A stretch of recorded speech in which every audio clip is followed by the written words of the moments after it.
And hello, we're here. Bean is not amused, but I had to grab him before starting the stream. How's everybody doing tonight? How are y'all? Hello, Mooly Hammy, Siphon, Sora, Witless, RGV, Max Stark. Hey everybody, hope I didn't miss anyone. How are y'all doing? What's up, Bean? Oh, he wants attention. He came in literally screaming into the room as I started the stream. It was really funny. Hey, Joe.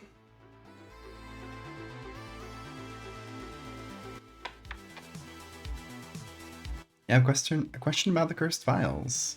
Shoot, let me know. Leave me a lurk. Hey, Cass. Hey, que lindo, Michi.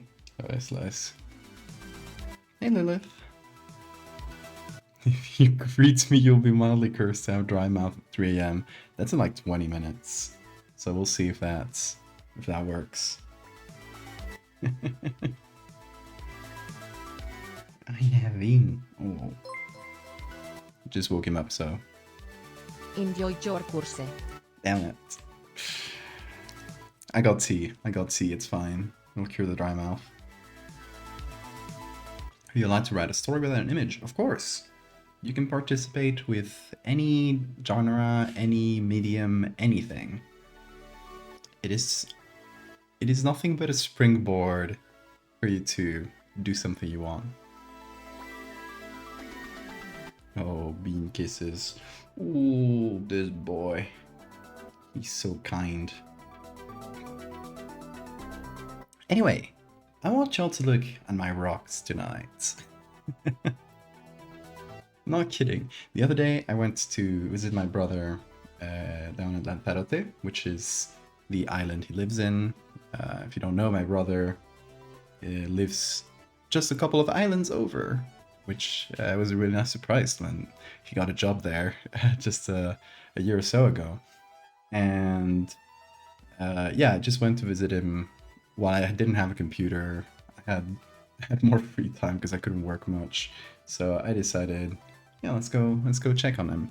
And we went to do a little walk through a volcanic area. That's really cool. Lanzarote is one of the weirdest of the Canary Islands. It is like the oldest, and like so it's really eroded, but it also has like some recent volcanic activity that has covered a big chunk of the island in just this giant sea of lava, of like pretty recent lava from like the 1700s, if I recall correctly.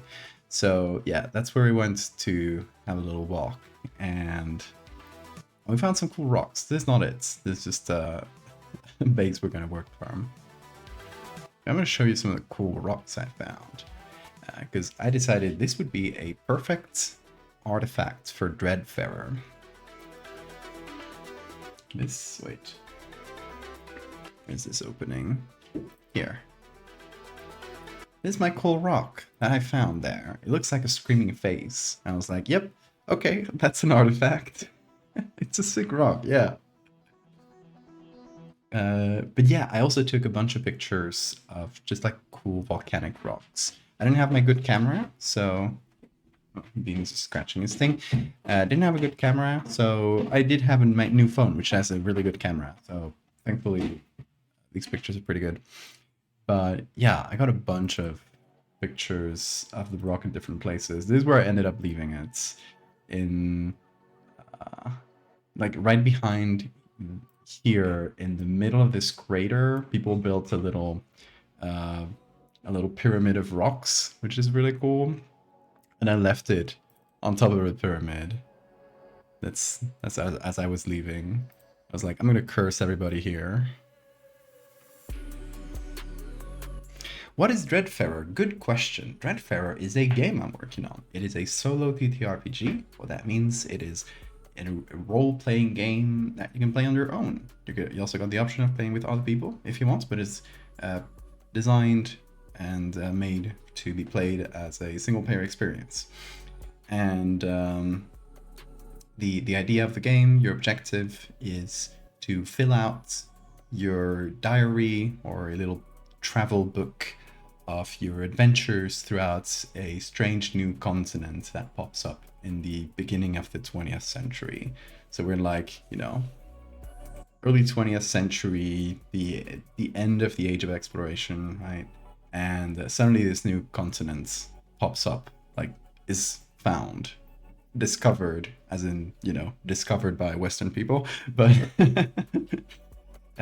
you're one of the people exploring there, and you can make a huge variety of characters. You can make your own, but there's also like 20 you can pick from, and throughout these explorations, you will visit a few different islands, which let me show you. There's a map, and there's 4 main areas, 4 main lands you'll be able to visit. Hold on, so I don't cover it. These are Sarah, which is a desert-themed island. There's Motag, which is a mountainous area. There's the Sengel, which is like a jungly forested zone. And then there's Lazarak, which is like this vibe. It is a volcanic wasteland of sorts. So, yeah, each of these zones has 20 areas, so you have a d20 you play with. D20 is a 20-sided die, like in Dungeons and Dragons. So each of these areas has 20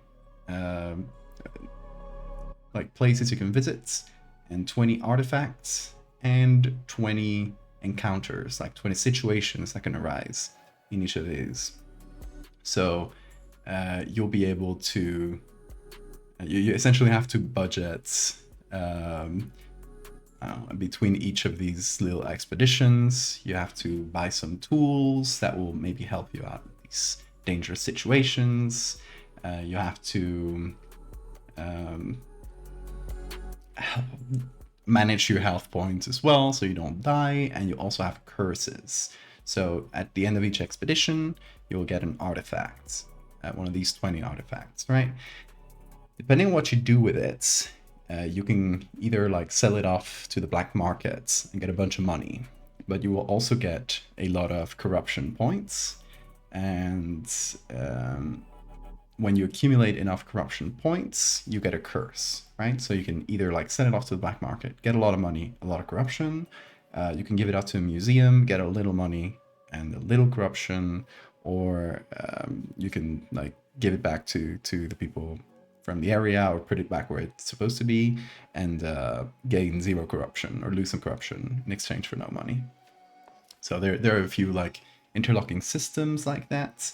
You essentially have to manage to travel through this area while not becoming destitute, not dying, and not getting super cursed. If you get enough curses, you lose the game. You essentially become a monster, a shambling thing. And yeah, that's essentially how the gameplay loop of the game operates. But yeah, there's going to be a bunch of images that I made inside the book. I'm trying to aim for each of these tables. The tables is like 20 of this. Like there's the area table for Surah, for example. For each of those 20 locations, I want to have 2 illustrations, and same for artifacts. So hopefully, like, we'll have enough to fill out the book with a bunch of nice images.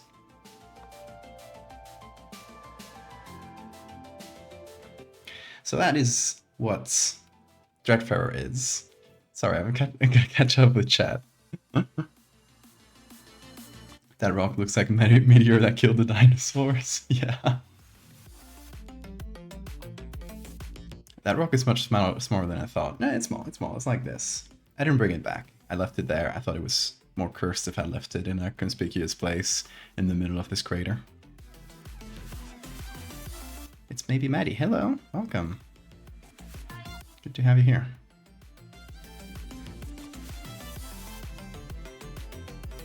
What's the ruling of corruption if you make a dish out of artifact and sell it? A dish? Well, okay, there is a player like archetype or one of the 20 characters you can choose from that is a cook, and there is actually a different mechanic for the cook because as a cook you'll be... What's that? What are you biting? You monster. Come over.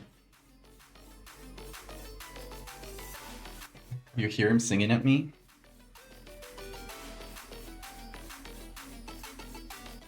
Yeah, there's one of the archetypes is a cook, and the cook has a different mechanic for getting money. Because yeah, instead of making this like your travel diary, you're making this into your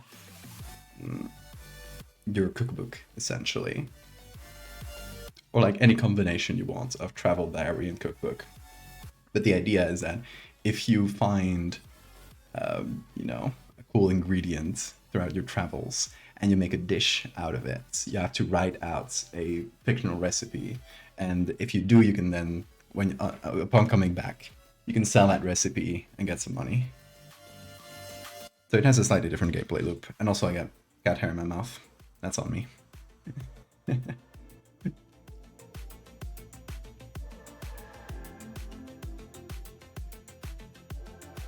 Does it only keep track of your stream streak for a month? I wonder my streak isn't in hundreds. But did you lose your streak? I thought it was more than a month, but maybe. I don't know. I don't know enough about this mechanic of Twitch. Will it be in digital format as well, or just in physical format? Yes, there will be a PDF version that anyone can get for, I don't know how much, just probably just a few bucks, nothing too expensive. Yeah, there's going to be a PDF version of the book anyone can get, and there's going to be a physical version that's going to go out to all the Kickstarter backers. We put this up on Kickstarter back in like February, I think. Bean, what did you do? Hold on. There's a bunch of stuff on the floor that I'm meant to move, and Bean has reminded me kindly of that by just pushing it all on the floor. Little Bean.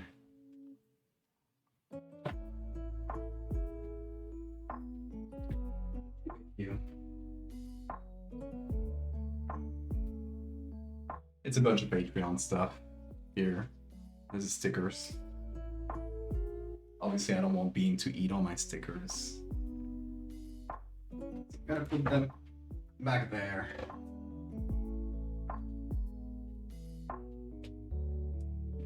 Oh, you little creature.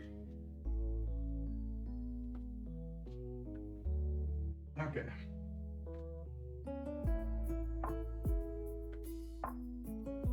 There we go. Safe from Bean. You want to cast chaos on purpose and ban a Photoshop tool? Is that alright? You shouldn't ask me for permission. You should go for it. Obviously, chaos is always good. I won't give you a clue as to what Photoshop tool to ban though. You have to find the one that's most chaotic. Zucker up if I find a really cool rock that doesn't belong to anyone and send it to a museum. You can do that, and you can do anything in this game, just mechanically it's not going to change much. Googly eyes. Do you want googlies to it? Hold on, okay, we need to actually put this in Photoshop. Okay, so I just picked up this from... this is another one of the artifacts you'll find in Dreadfarer. I just picked up this. You asked for this. I am about to look up a list of Photoshop tools. I have no idea what any of them do. How long have you been watching my streams? You should know what Photoshop tool does. Each Photoshop tool does. Oh, Hammy. Okay, let me save it as a new thing. That's gonna be... I'm just gonna call it Screaming Rock. The rock, I don't think the rock is actually gonna scream. It just looks like a screaming rock. Actually, I got it written. The description and the effect for what I want this rock to do is already written out. But first, let me just pull up the black and white filter. It's gonna be here. And then I pull this, and I think it's this one. Got a few different variations of the rock I could use. I like this one.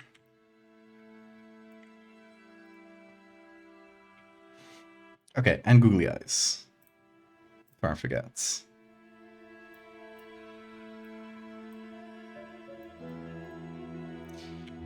Googly eyes.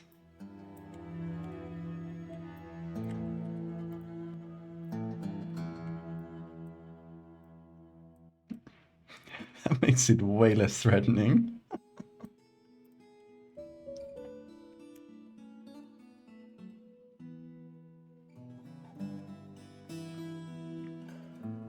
I have a vague idea we're going to go for one that sounds like something I think you use enough important. Can't wait to see what you pick.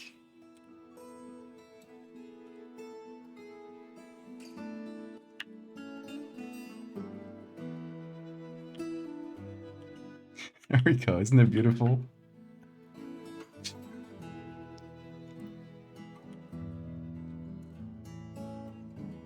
Can you do a tiered list of Photoshop tools for no particular reason? Definitely nothing nefarious. How many points do you have, Siphon? You probably have enough to ban a Photoshop tool at this point. Wait, you keep spending on Discord roles, so maybe not.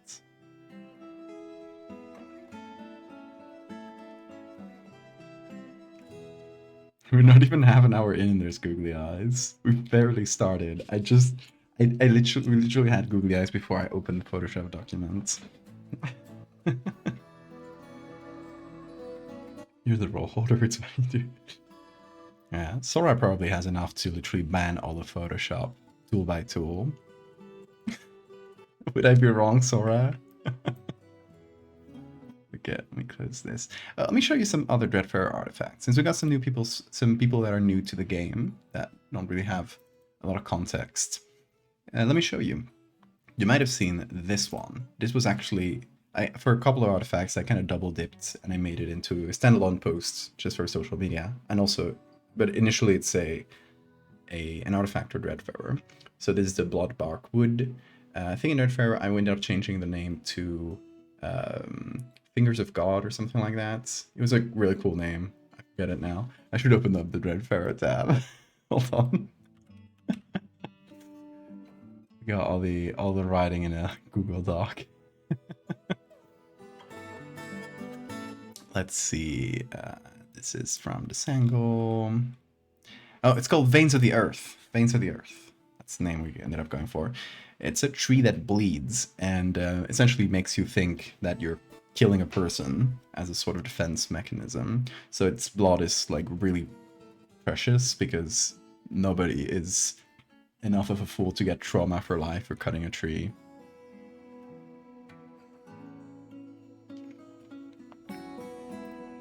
Fresh tool feels too obvious. Lasso looks tempting. I won't give you clues. I won't give you clues. I want to see if you pick an actually damaging tool. Okay, so this one you just saw is the Carnix. It's based on a Celtic sort of horn called a Carnix. It's usually a straight metal tube with an animal face at the end and it just makes horrible noises. So this one is one that's just made of bones and horns. There's the Flesh Geode. You probably already saw this one on social media as well initially. It was an artifact for Dreadfarer as well. It's a living geode. This one's from the mountainous area of Motag. This is a flower parasite. I really love this one actually. I might eventually spin it off into its own post. It's essentially a flower that lies in wait before it has bloomed for an animal to kind of pass by it and brush by it, and it will essentially detach from the earth and like attach its roots to that, to the skin of that animal, to the hair of that animal. It doesn't like drink of its blood or anything. It straight up uses it to hitch a ride, and attaches really strong until like pulls the roots under the skin and stuff until this animal passes next to a clearing in the forest. This thing would live in the darkest bit of the forest, like the most secluded, humid bits of the forest. So it's essentially using you to hitch a ride to a better place to bloom and to spread new seeds. So just like a parasite, but that doesn't really want you for like your blood or anything. It literally just wants to move. What does this flower parasite taste like for no reason? You should definitely make a dish for that. It would probably be a good spice.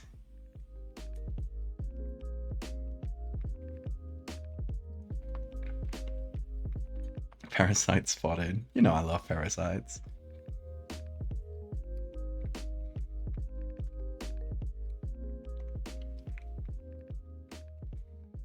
Should ban the lasso or blur?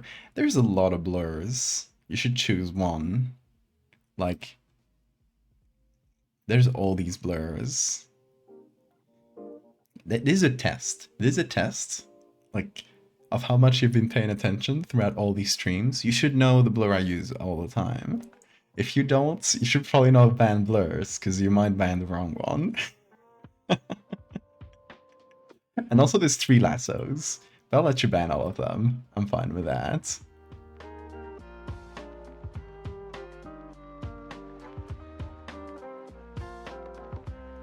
One of the curses in Dreadfarer is that you spontaneously grow googly eyes all over your body.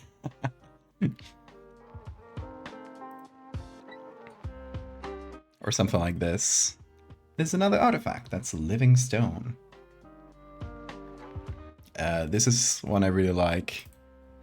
It's just a phoenix. A phoenix that is stuck in a cage that's way too small for it. And it's just this miserable plucked chicken that just keeps growing, burning, growing, burning, growing, burning. You really got me going back to my standardized test strategies here. Hammy, you gotta have paid attention. You gotta know what kind of blur I use all the time.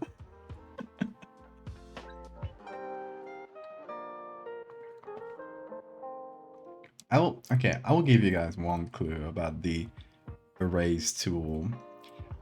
I rarely use the erase tool for anything, because I always do masks to, let's say, yeah, I want to erase this bit here. I'll always use a mask.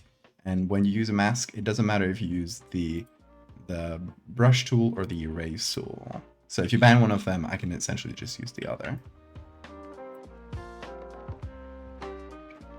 That's the only clue I'm giving out. Since you guys seem to think that the eraser is a good idea, I'm telling you it isn't. You can still go for it.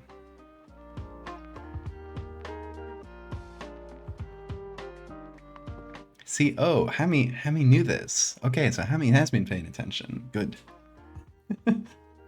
So I think, is this giving out? Oh yeah, I think it is. That's annoying. Yeah. This happened on the other side of my headphones. And this side, it started giving out and essentially going backwards like this, which was really annoying. So I essentially glued it shut, so this doesn't work anymore, which is fine. It doesn't matter a ton. It just doesn't let you do this anymore, but I'm fine with that. These are old as hell. These headphones have... Oh, yeah, I think that just gave out entirely. Yep. Gonna have to glue them shut after the stream. That's fine. I can just pull this one back for now. But yeah, old ass headphones. That's what they got. That's on me for kind of flexing it and testing it out as I was about to give out. Volcano en my rocks dos big dos feet in da caldera. Ah, that's Medellin. That's Medellin.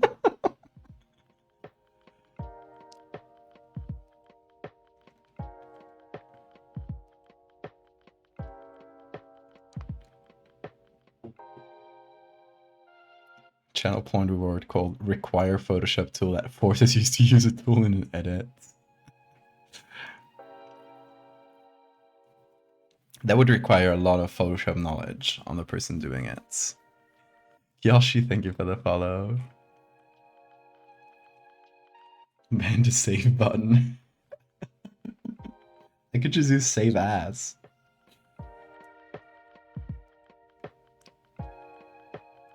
TTS lady always delivers. You're forced to use the generate tree tool. Is that a render tree? Is that it? I don't even know what render tree does. Let's check it out. Render tree. Oh, that is a... I thought it was gonna be like something else, not a literal tree. Oh, there's... What is this? Why is this in Photoshop? What? Like, branch thickness? What's going on? Who made this? Who added this to Photoshop? Who thought this was necessary? So funny. The strangest cypress I've ever seen. Yeah, okay. If you forced me to use this tool, that would be extremely funny. I'm gonna admit. It just straight up gives you a crunchy tree. It does. Use custom color for leaves. Whoa, pink. Hell yeah. It is so funny. Who thought of adding this? Incredible. And then we hit OK, and what happens? Oh, now we have a tree. Wait, here. Oh god.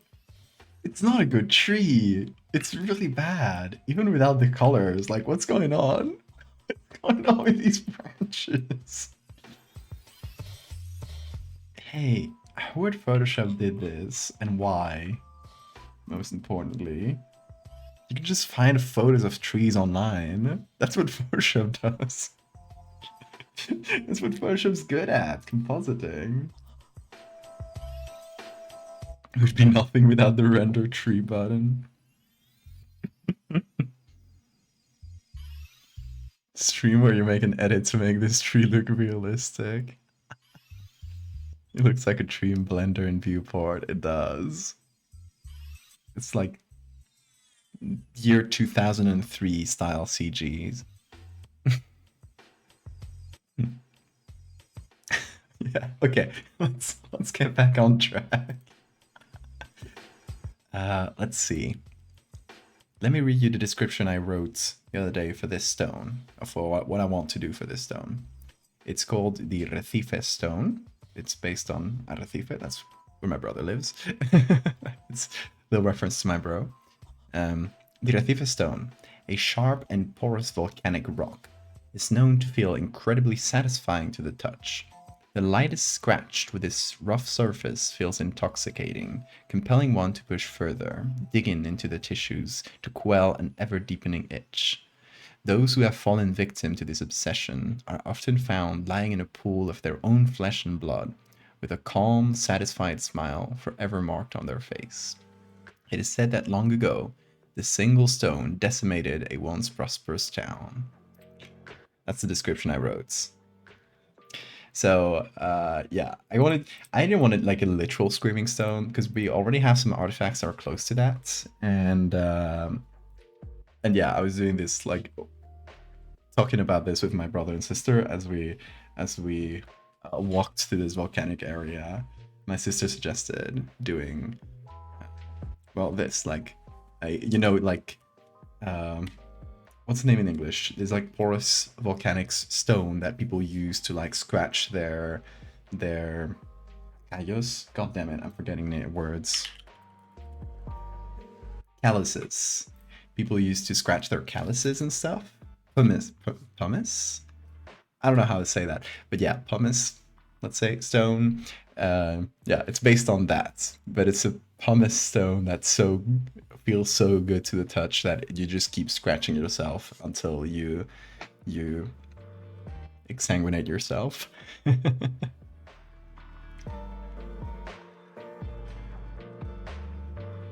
Could use one of those during allergy season.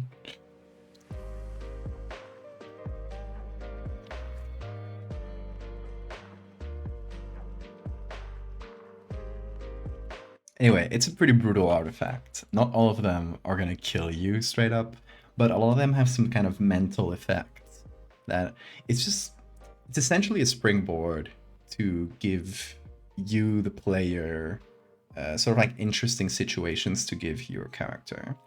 You know, so it can be straight up, you know, and something that will make you obsessed and start scratching yourself. So you maybe, oh, now you have to figure out, like, as you pick it up, you realize these effects, and now you have to fight this urge, or it'll literally kill you.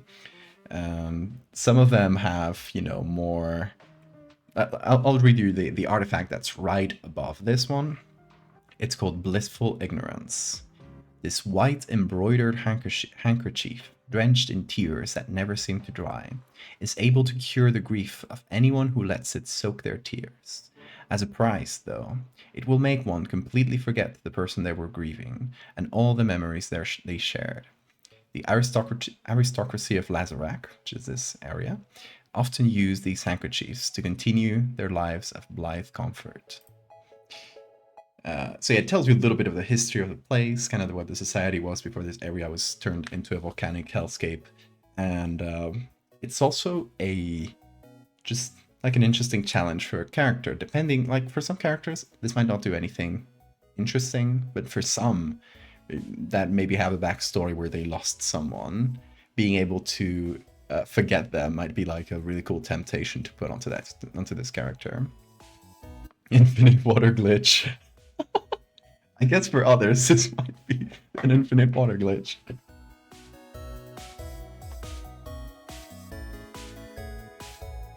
Is banning the masking layer? Oh, like masks?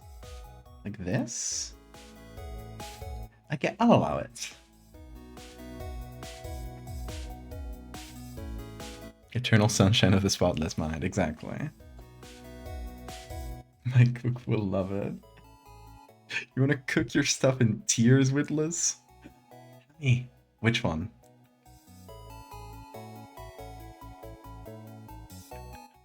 Oh my god, we got a ban Photoshop tool. You gotta tell me, Hemi. Is it the masks?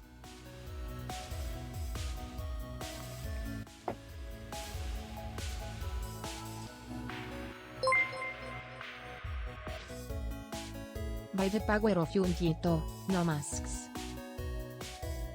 That's a very good one. I didn't want to straight up tell you, but I was hoping you wouldn't ban masks. Masks is evil. I use those all the time. I commend you, Hammy. You won this one.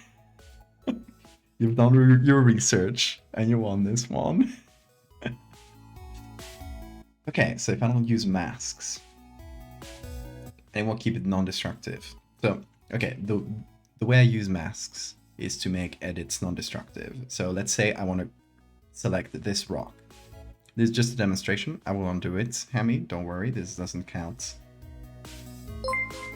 But yeah, let's say, yeah, I want to just select this. Yeah, I did show you, kinda. Dang it. It's a good choice, Hammy. Well done. Well played. Yeah, let's say I want to select this, right? So instead of erasing everything that's around it, I do a mask. And let's say later I zoom in and I go like, oh, I don't like this edge, or maybe I want to recover something from the background. So I go into the mask and I can edit it and recover every pixel that was lost. It's never really lost. It's essentially just a black mask you put on top of it. But yeah, now we can't use that. So we'll have to be a little creative to stay non-destructive. But for example, in this case, we can use the same tools, but instead of masking it, I can just delete the rest and essentially have just the rock by itself. Yes, this. I'm fine with that.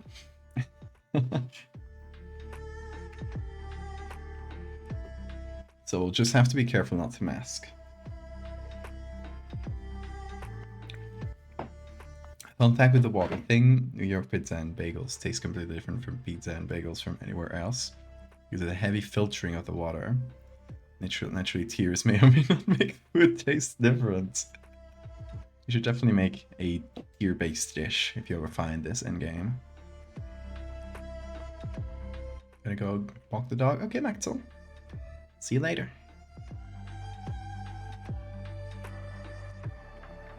Best/worst option I could have picked. It's literally one of the things I use the most in Photoshop. So that was a death blow. Yeah, very evil.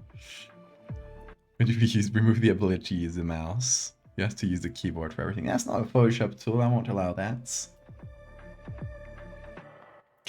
Okay, but let's go into this. I have a bunch of pictures I want to use. This is just sort of a base. Like having this cool stone is... I wanted to have it as a base because it already looks pretty cool. But we did find some really cool...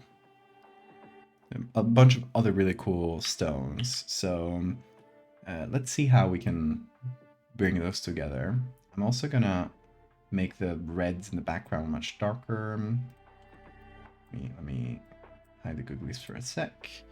Yeah, as you can see, if we just go here, the stone is just kind of just black. It does have a little bit of red in it, but the background is red. Those are two different types of stones. This is because... I'm going to show you, hold on. Yeah, I think I have a bigger landscape here. Right, this is the area we were in. What you can see there, all black, it's an ancient sea of lava, essentially. During the 1700s, this whole entire side of the island was covered by this huge volcanic eruption that lasted 6 years or something stupid like that. And throughout it, like just there was continuous flows of lava, and they covered everything except for the mountains that were too high, which essentially left them as islands. As you can see from the lower part of the image here, we are currently taking the picture from the top of one of these mountains. And as you can see, the type of rock is, this is literally, it's called caldera blanca. It just means the white caldera. And here's a crow on the inside. This is the crater inside of this caldera. It's a different crater from this one, which is a bit more red. So this one is a smaller crater. So yeah, this rock is from the river of lava, while the crater is from an earlier eruption that has this redder rock. That's why they look so different. Anyway, so I wanted to change in the black and white layer here. I wanted to change how these are translated to black and white to essentially get a much clearer contrast. Because in the original, the color was already doing a lot of contrast. In this one, we don't really have that. So, and if we change the blues, it makes the rock brighter. So I like that.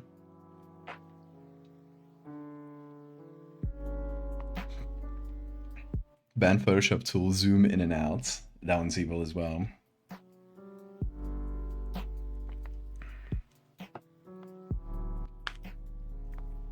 You're still in a heat wave. 28C and 68% humidity. Yeah, 28 is pretty uncomfortable. Okay, so we're adding a soft light right below the black and whites, so we can manually adjust some of these.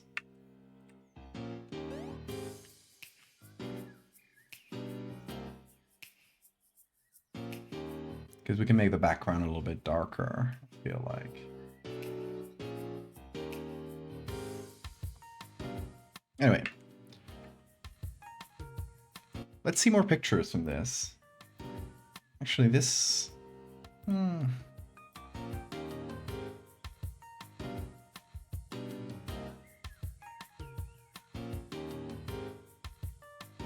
it's fine like this. Ban the move tool so you can't drag anything. Yeah, I could transform it to drag. but it would be a lot of muscle memory to change. Okay, so here I just got a bunch of pictures from my phone from that day. Here's me next to a big rock. These are really funny because they're peppered landscape, and we call them, how do you say this in English? Meatballs. We call them meatballs because if you look at them closely, you can see it's like a bunch of layers of rock on top of each other. And the way these were made, and the fact that they lie on top of the river of lava is part of that. They're essentially like snowballs that start out small with the river of lava. They essentially roll on top of it, and as they roll, the outer layers cool down and essentially make it bigger. So it keeps picking up liquid lava and rolling, and as it dries, and then picking up some new one, rolling, and they can essentially end up huge like this. They're really cool. I don't know, they probably have a name, like a scientific name. They definitely do, but we call them meatballs because they look like meatballs. And there is an artifact that's based on this. It's called the Stone of Tafida. Once this rock was liquid, rolling down a river of lava as it cooled and solidified, picking up more layers of molten rock like an ever-growing snowball of stone. Once it settled, the solid layers were peeled one by one until its core was reached. By some strange force, this core of rock never cooled down and remains burning to the touch despite any attempt to reduce its temperature. So that's another one of the artifacts you can find. It's the core of this meatball.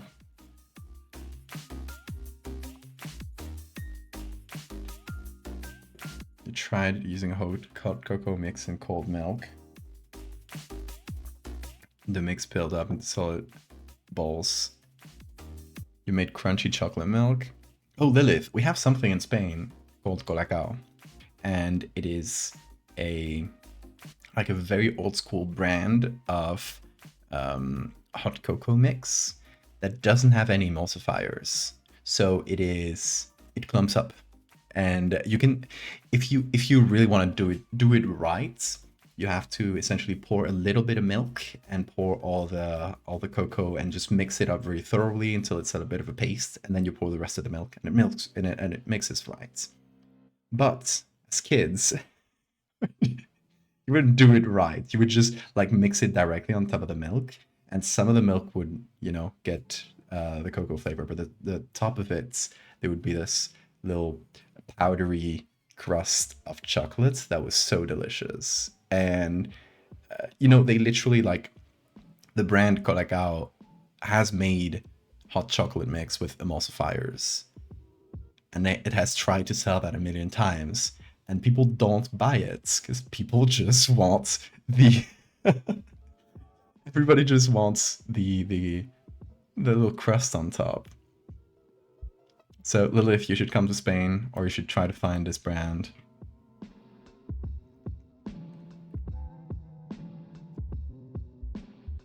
In Chile, people eat puree, bleeding rock. Yeah, that's really a really cool thing.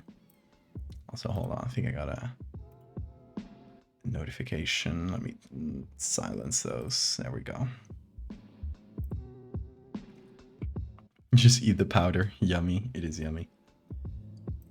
But okay, let me show you some other cool textures I found. I would just pick up stones with interesting textures, and I would take photos of them just to have for my texture library. I posted some of these in Discord in the channel called Sacrificial Altar. That is, so if you join the Discord there, you can check it out there. It is a channel where people can post their images for other artists to use freely. So you can go there and use any of these photos freely. Not all of these. I think I selected a few of them. Oh, this one, for example, is blurry, so no sense in... Is it this one? Yeah. No sense in using that one. But yeah, I would just pick up interesting stones with cool textures. Some of them are kind of trypophobia inducing, which I love. This is a lichen that I liked. A lichen that I liked. Sounds fun. Bun Munch Kinolts, is that how you pronounce it? I have no idea. Thank you for the follow. Oh yeah, Valdebot posted the link just above. Oops. Is me. This is the rock. A few different shots of it. That's just a crow that I wanted to show y'all, because you can also see the background behind it. I was just kind of puzzled, because this is a very inhospitable area. And I found this little snail.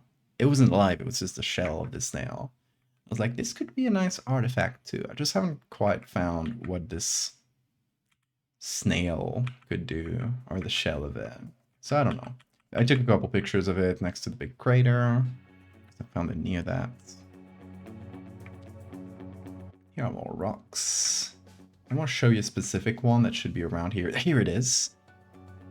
So this one, it kind of takes a second to see it, but if you take the center here, there's like 2 eyes, a nose, a mouth. It's like a guy with a beard to me.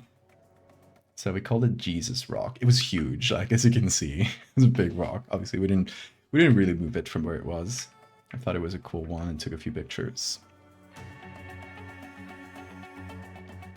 Q-Pearl or Cop IRL? Thank you for the follow. Anyway, that was Jesus Rock. I really like this one. Just has this, all these interesting bubbles on it. And that's it. So I wanted to use some of the cooler textures on top of this. Start like molding it a little bit. Rose Black, thank you for the follow. Actually, I don't have photos of these, but I have them physically because I found some rocks. Not here. We didn't want to move rocks from this area. It's kind of a protected area. It's not cool. But later on, we went to the beach, and there are a bunch of volcanic rocks. It's a black beach. It's a volcanic area. So the sand is just ash, you know. But if you look to between like among the bigger rocks, there are some with like some beautiful green crystals growing from them. It's not like a valuable crystal at all, but it's really beautiful. I have them in the next room. Let me go pick them up. Oh, Bean is right behind the chair. Careful, Bean. BRB.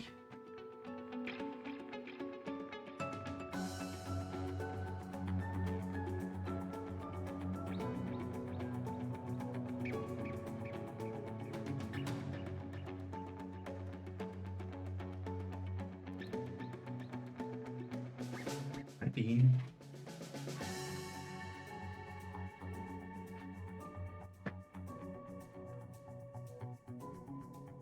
Okay. Hey, Stephanie. Also, hi, Cup. Okay. Let me show you these rocks. Because, you know, normal rocks in this beach, that'll just look like this. Some of them have little rocks, little crystals like this inside. This one I just picked up, not because of the crystals, but because it has some holes here and they're connected. So if you blow on it the right way, it kind of whistles. It's kind of, I think it's not getting picked up by the mic. It's not a really strong whistle, but I thought it was cool. And look at this. Look at this rock. It's, hold on. Please focus. Please focus. There we go. The color doesn't really come across in the camera because of the color correction. I think the greens are just, but it's a really beautiful green. I got one with like 2 big crystals on it.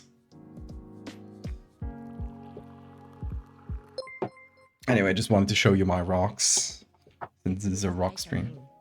It does look like a bean. Kind of a kidney bean.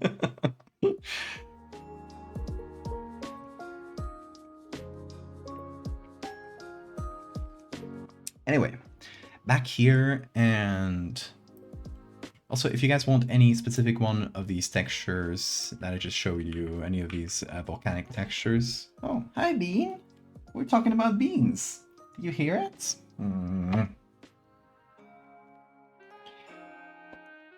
yeah, if you guys want any specific texture that I haven't posted to the Discord, just let me know and I'll post it there. Does Bean like the bean? Well, I guess let's check. Hold on. Bean. Where are you? Here. Here's the bean. You like it? He's smelling it. He seems quite interested. Oh, he's scratched his face on it. That means he's claiming it as a his. Yep. He put a smell on it. Now it's beans. It's Bean's bean. Hold on. Do you want to have it on your bed? You can have a bean on your bed. He's checking on it.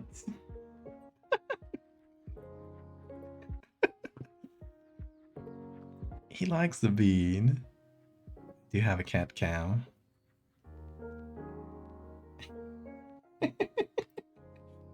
I think he liked it.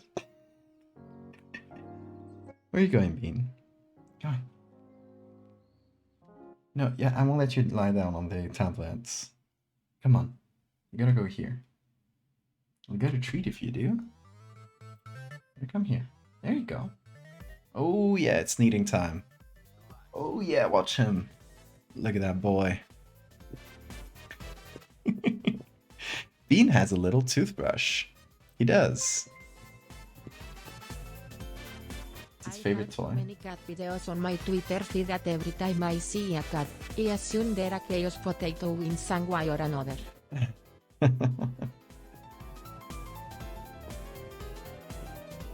Oh, he's not looking at the toothbrush right now. But it's his favorite toy. If he plays with it later, you'll see he literally brushes his teeth with it. It's so cute. I never taught him. He just likes the feeling of a brush on his teeth. Completely spontaneously. Is your cat also obsessed with toothbrushes? I've never seen that, but actually the idea of giving a toothbrush to a cat is because we saw a video of people petting their cats with a toothbrush, and to them I think it feels like, you know, another cat's tongue. So they like the feeling. And he really likes it, but he likes it as a toy too. Like, he'll just grab it with his two little paws and then just bite down on it. On the brush itself. Isn't that right, Mean? Oh yeah, little kiss.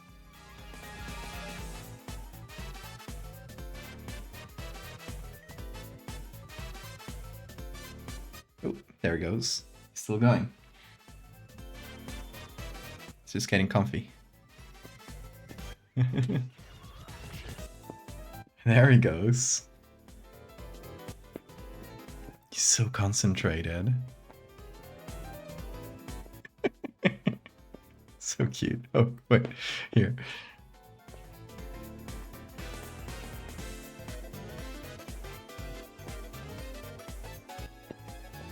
You can't get your cat some toothbrushes because he kept stealing yours. Oh no. Thankfully, he doesn't go for our toothbrushes, only for his. So, thankfully that hasn't happened to us. If I found out Bean was using my toothbrush.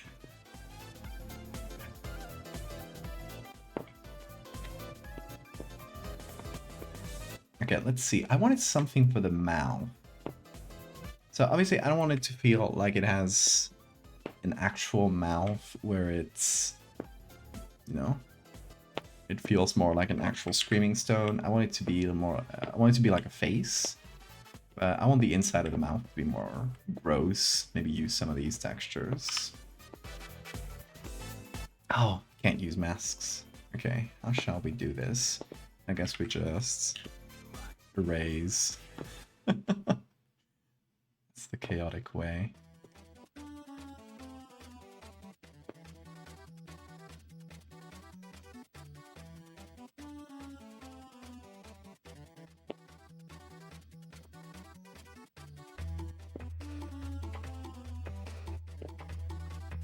He succeeds in incubating the bean. Or hatches an enormous Siamese cat kaiju. Should we give him the bean? I guess it's his now. Here.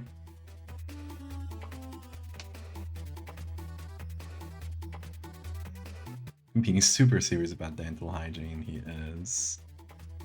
Hey, Bereth. I'm good, I'm good. How about you? Hi, Cryptid.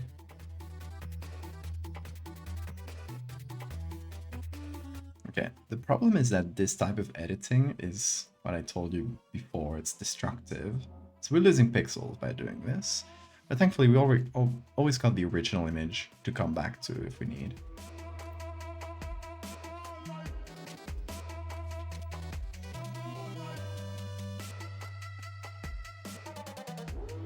Okay, hold on. I'm gonna turn this.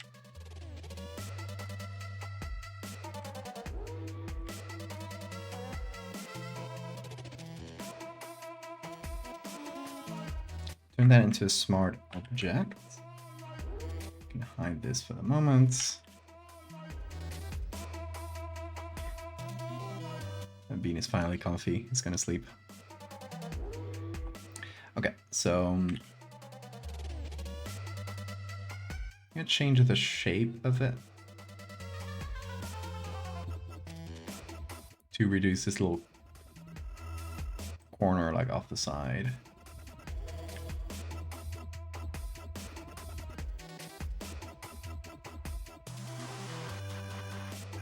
And if we get any stretchy textures, I don't mind that too much because we're gonna edit that anyway. We're gonna add textures. Hold on, let me get some light off of you so you can sleep better. There you go.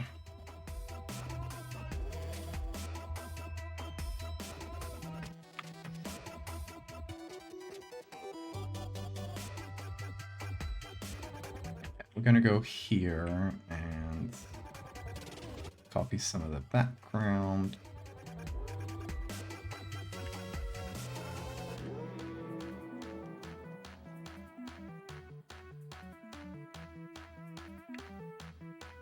The good thing about this picture is that we already have like a really solid base to work from.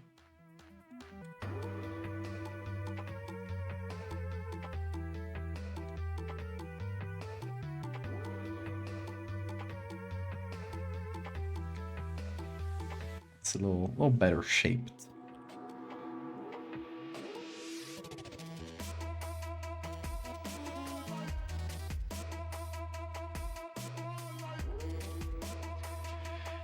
And then I'm gonna add soft light and try to make the back of it darker to make this feel more like a mouth that goes towards the inside.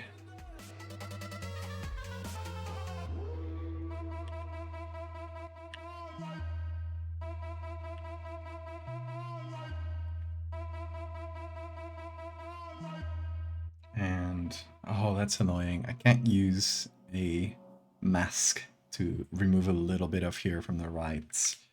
So in order to stay non-destructive, I'm gonna make a copy of it, so I'll always have the original. Cut off. It's here. There we go.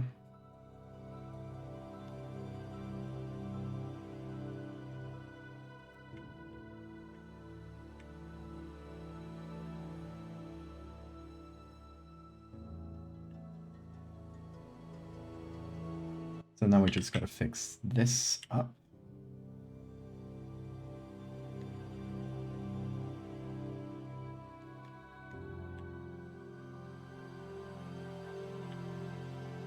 Okay, good.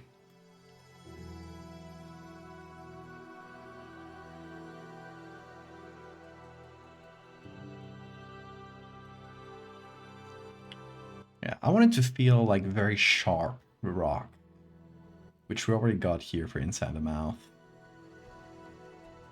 Because for those that just came in here, the idea, the way this rock is cursed is that whenever you, even as anything so small as a light brush with it, it creates this intoxicating feeling that makes you want to scratch yourself with this rock deeper and deeper and deeper until you essentially like scratch off all of your flesh.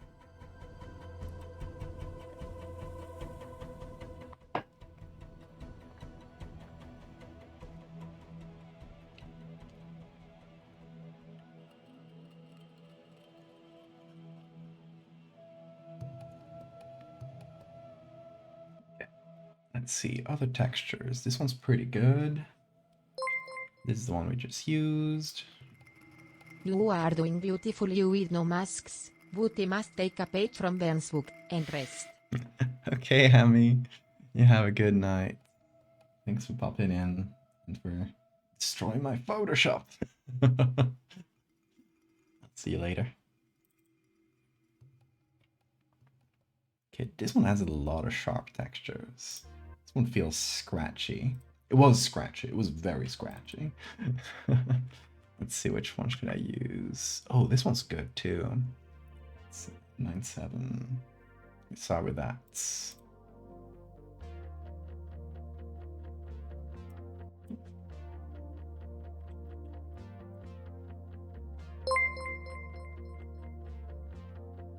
Don't worry, it'll take me months of streams before I can just close Photoshop on you. Sure.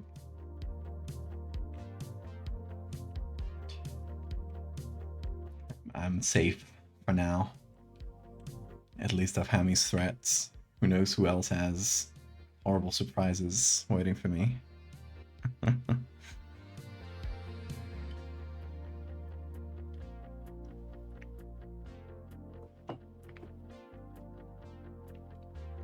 Yeah, we love a good nasty texture. Okay, how about turn this into high pass texture? What this does is essentially, well, I'll just show you. If you take the values of this photo originally, it looks like this, right? You do a high pass, it now looks like this. It makes everything look like a bell curve. It centralizes all the values towards 50% gray, and in high pass here, you'll see it in the photo itself. The lower radius you get basically essentially makes everything 50% gray except for the edges. That's a really good way of making a texture and making something that's a complex photo into something that's really simple that you can put on overlay mode and have it add texture to things without destroying what's underneath. Okay. So essentially, I have this high pass here, and without it, the photo looks like this. If we just put this on normal mode, it looks like this. I want to put it on hard light with just enough of a high pass. If I go too low, it just kind of adds a little bit of wiggly texture, nothing too interesting. So I gotta go fairly high. Then maybe adjust a bit if we want to lighten it or darken it, not needed. And then we can try out, like, overlay is a little bit lighter than hard light. Hard light is very strong. Soft light is very soft. Overlay is kind of down the middle.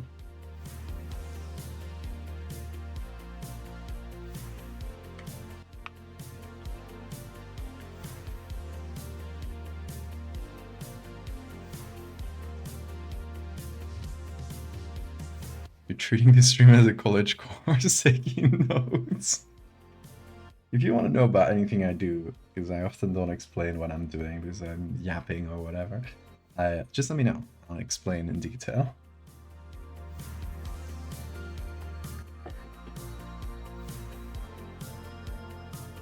Okay, let's add some texture, but I'm not sure.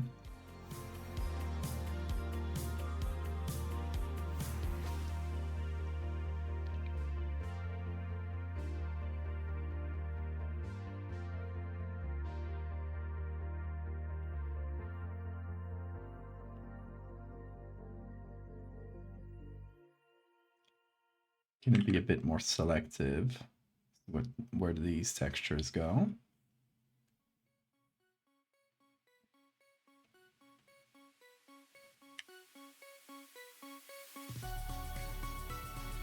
Hey Boris, is it eatable? Anything's edible once.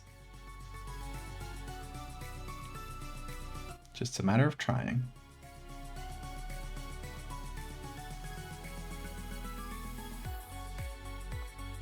trying to get better Photoshop as your college course kind of skipped over that. Oh well, I'm glad it's helpful.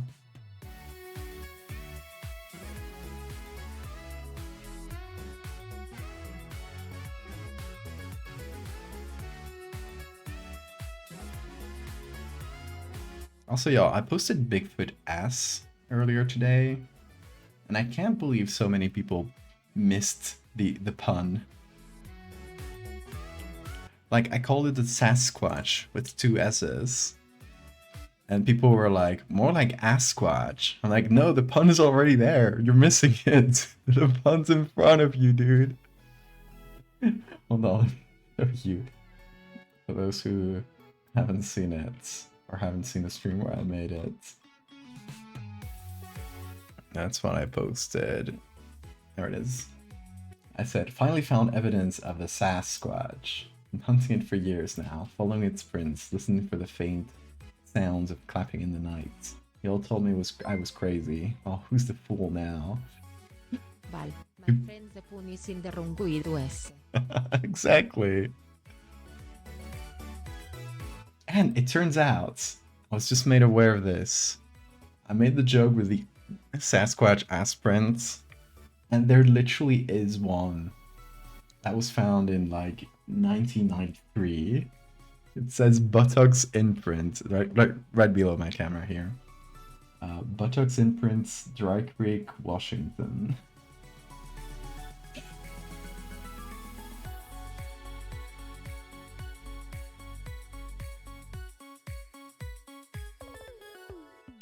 Seeing Twitter as a Brazilian lately feels like an out-of-body experience. Damn, it's wild that they banned it.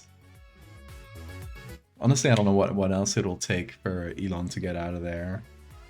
For like everyone else at Twitter to kick him out. I don't know if there's not like a board of directors or anything. I don't know if they can kick him out.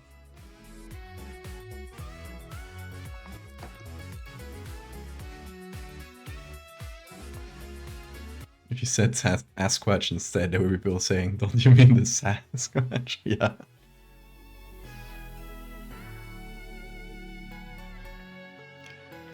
There's talk about the lawyers reaching an agreement of Musk following the goddamn laws. Well, I hope so. I hope you guys get Twitter back, despite all its madness.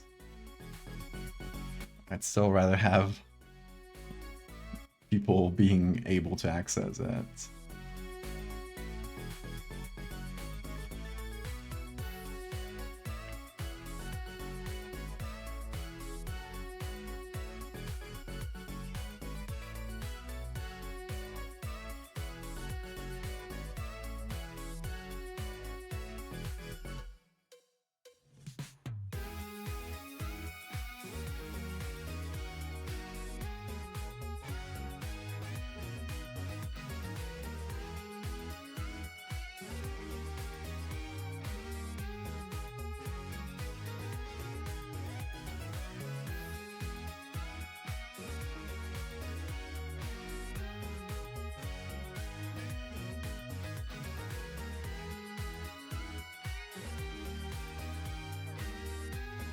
I'm trying to find the right levels for this.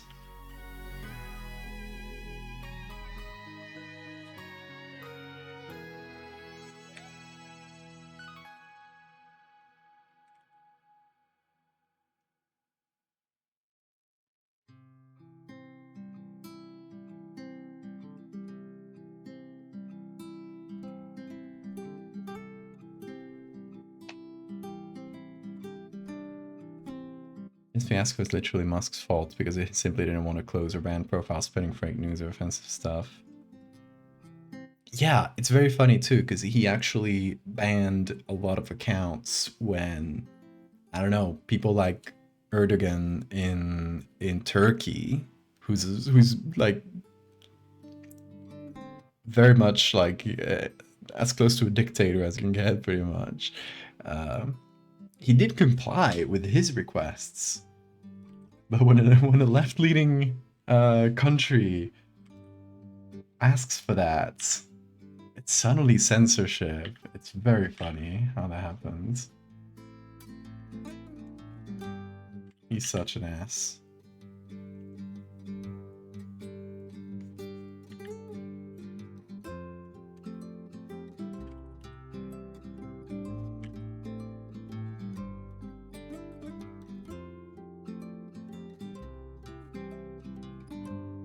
Oh yeah, that is a cursed rock. It is.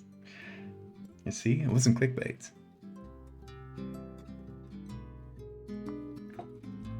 It's so funny that the word cis is considered a slur on that website. Oh my god, yeah. So stupid.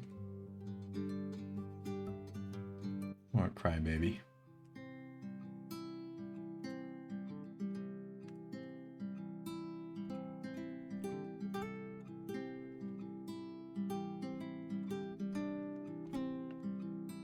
It's funny how we've essentially inverted it from the rock being the darkest thing on the page to now being the brightest. I guess it kind of worked out that way. I don't mind.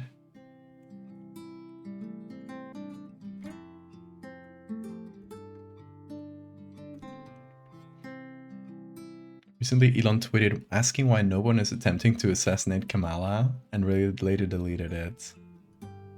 There's a high chance that someone's actually going to attempt to assassinate her. That's wild to make that sort of statement or joke. Even if you say it in joke, it's like people are going to take it seriously. He also claimed that he's a free speech absolutist. Yeah. What does he do in reality? He supports Donald Trump. He's a joke. He's a joke. How does someone with that much money end up such a loser? I think he was always a loser. Honestly, I think like more googly eyes. Wait, we had googly eyes. We kind of forgot about for a bit. So let's add more. Let's give the Volcano googly eyes. How about that?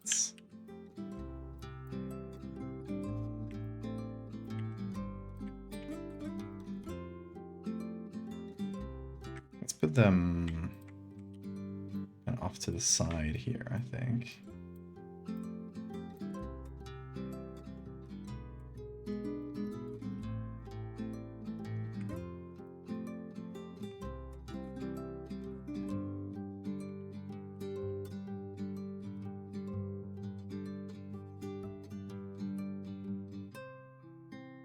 There, and they need to be blurry.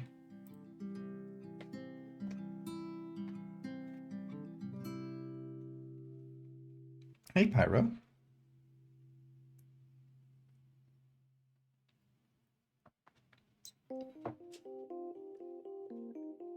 Oh, did you murder a bot? Thank you, Sora. Fastest gun in the West.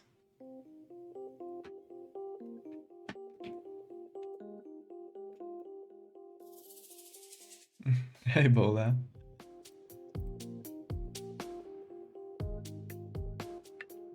You want to boost my eco? No, bots will just pop up from time to time. It's the fact of Twitch.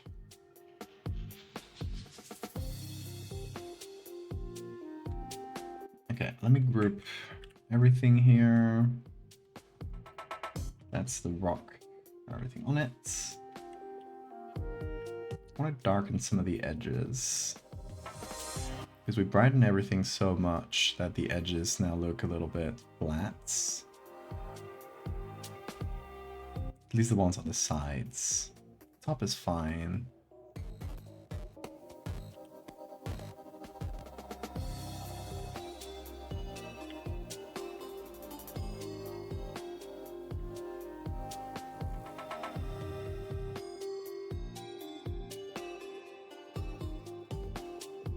He doesn't know shit about free speech. He just uses it the way conservatives use it.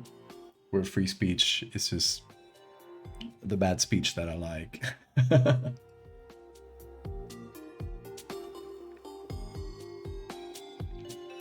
Yeah, don't boost my ego. Don't boost my ego.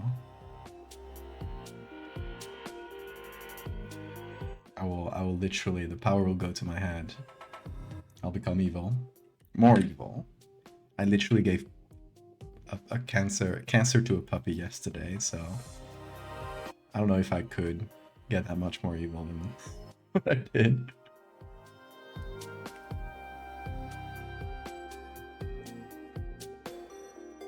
You gotta keep me humble, exactly.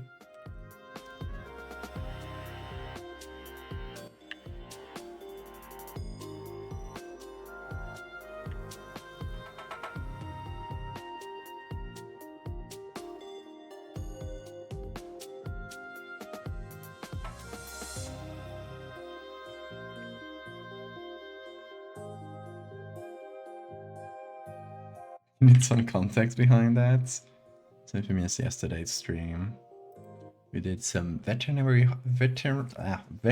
horror. It's a hard word for me to say.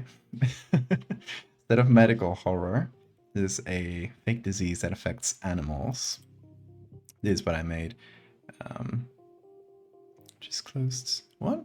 What did I do? Oh, I closed chats. No.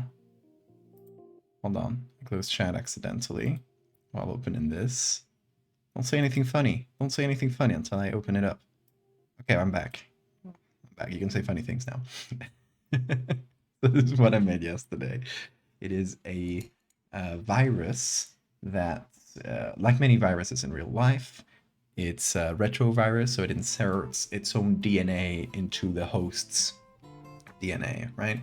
So when it does that, it will sometimes accidentally get little bits of the host's DNA inside its own genetic code, and the viruses that will go out, instead of injecting their own DNA, some of them, just by random chance, will actually inject part of the host's DNA into the cell. So when it jumps to a new host, some of these viruses will insert randomly a little bits of the previous host's DNA into the new host. So if there's a perfect storm of all of this happening, it might create a cancer where the cancer contains genetic code from the previous host. So like, let's say the virus injects its DNA with the previous host's DNA, it injects it into, like, right in the part of the DNA that codes for one of the tumor suppressing genes. So this will actually, like, start a cancerous line, right? Cancerous cell line. And this cancer will have, like, for example, in this case, the bit of DNA that codes how fingers are made in humans. But it's on a dog, so it's like human fingers on a dog. Took a bit to explain. Hopefully I'll find a nice, easy way to explain it pretty quickly so that it doesn't overwhelm people. Yeah, I'm using an actual phenomenon that happens in real life, which is retroviruses, and giving it a bit of a body horror spin.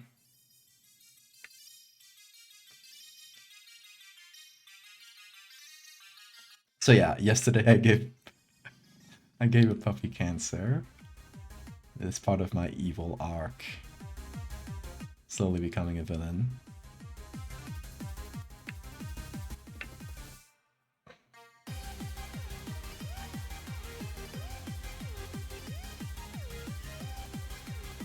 I'm gonna try another texture on top of...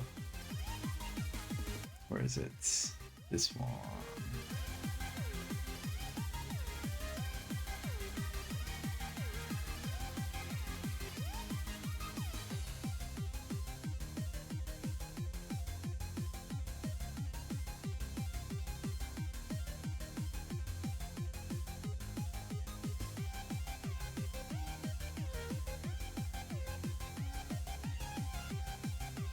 Okay, let's see.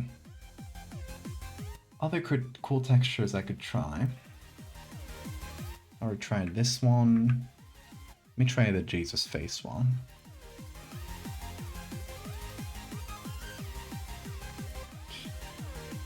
Here.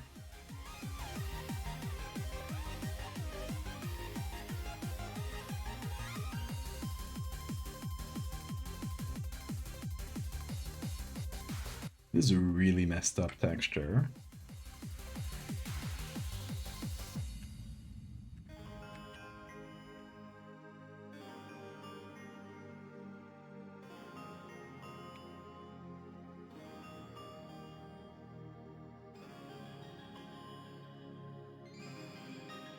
but it looks really scratchy. It's got that going for it.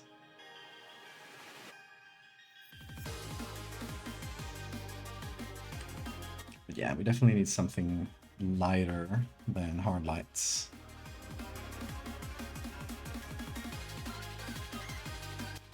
Are we even using normal?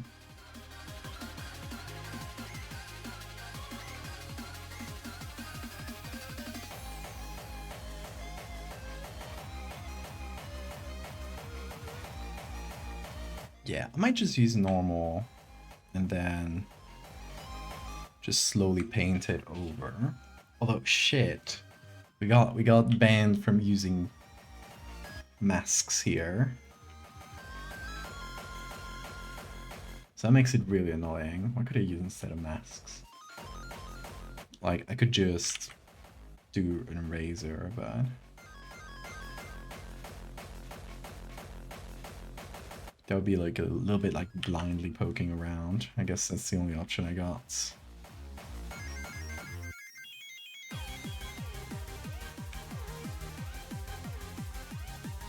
Is the rock winking? Don't worry, the eyes will be back. I want to keep those as they are.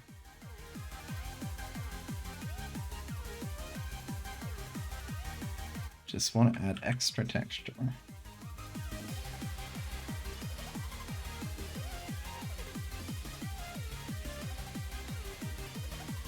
I want to keep the edges more or less as they were.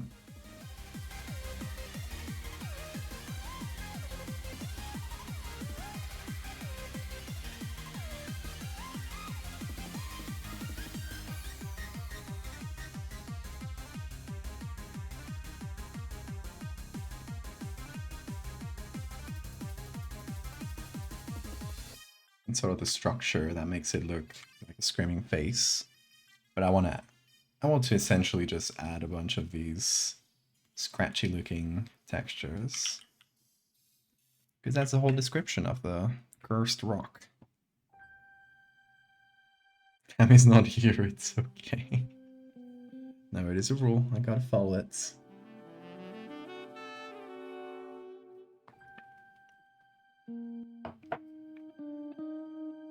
Don't like how this rock is looking at me.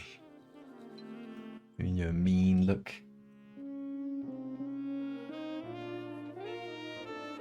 Okay, I'll read the description for this rock once again, for the new folks. This is called the Recife Stone. It is a sharp and porous volcanic rock that is known to feel incredibly satisfying to the touch. The lightest scratch with its rough surface feels intoxicating, compelling one to push further, digging into the tissues to quell an ever-deepening itch. Those who have fallen victim to this obsession are often found lying in a pool of their own flesh and blood, with a calm, satisfied smile marked on their face. It is said that long ago, this single stone decimated a once prosperous town. So it's basically, for the character playing this game, the challenge of like, how do I pick this up? Or if you do, how do I get rid of the obsession?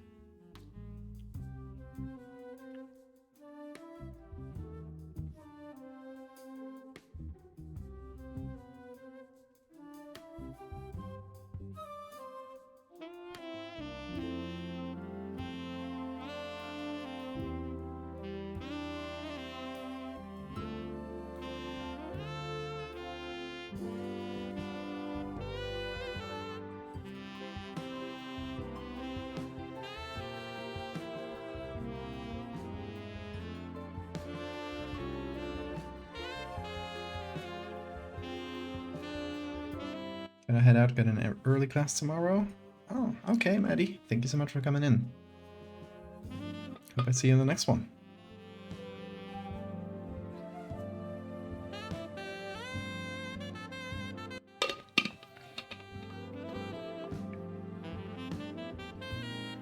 Oh, is your bird watching, Lilith?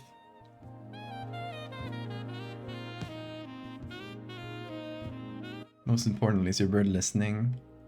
And what are some noises I can make that your bird will, that will make your bird go crazy.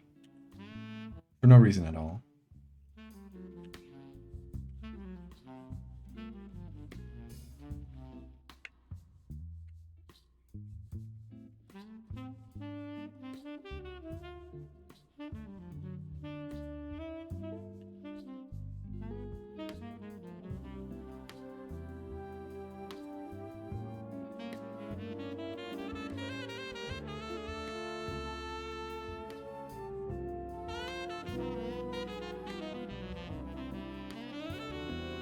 I feel like the eyes are maybe too dark, like it feels too deep in, but I do want to keep enough contrast so that the face is noticeable despite the rough textures. So let's see if I can manage.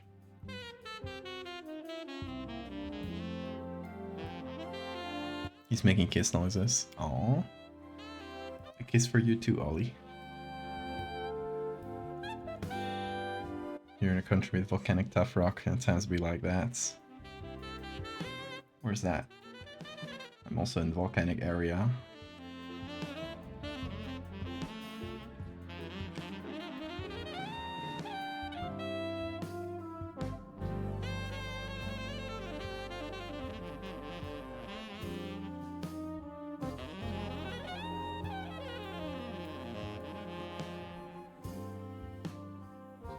Okay, here's the deal. I think I'll make the entire rock just darker, which gives it a very ominous vibe. Then maybe make the inside of the mouth and stuff. Keep it light enough that we can still see a little bit inside. And then for contrast, I'm probably going to brighten up the background instead of darkening it. And that should hopefully help.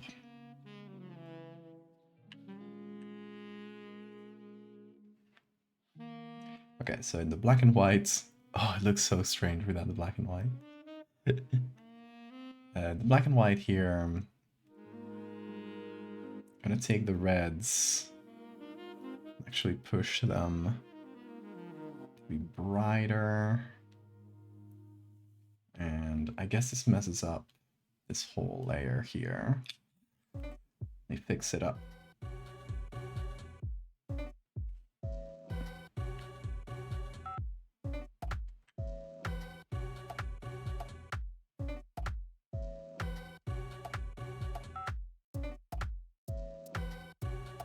Also, let me remove this path from the background.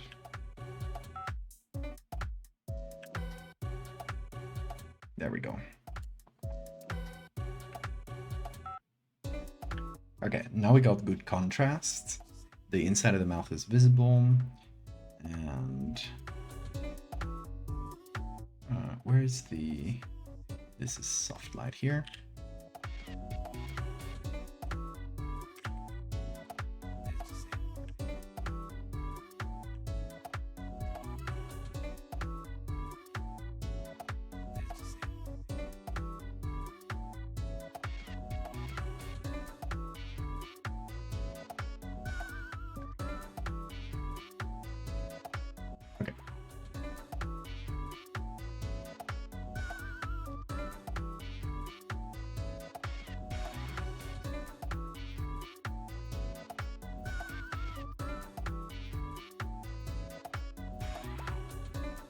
Now this bit here looks very bright, for no reason.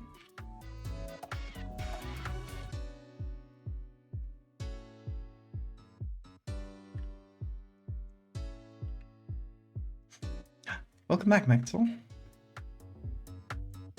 I'm still not allowed to do masks now.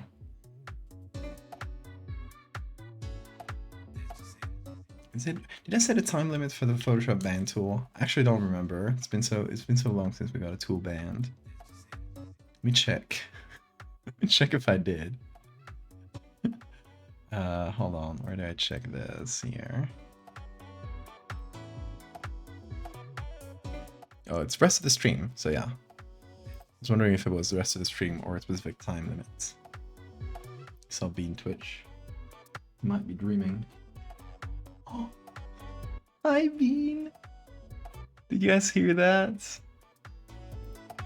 He just. Oh wait. No, where's Bean Cam? Where's Bean Cam? Here. Sorry. What was that? What? Bean? You got something to tell me? Hi. Ooh, yeah. Big stretch.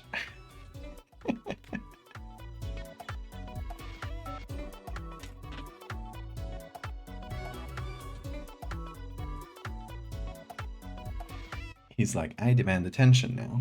I have woken up. What is on your hair? Oh, yeah, you're purring. What's that?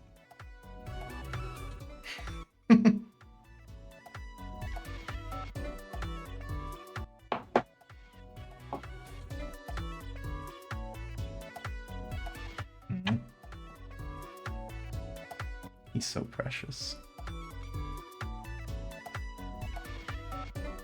Hey, Sus Kitty. Geology horror.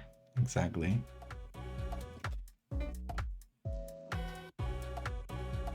It's being focused.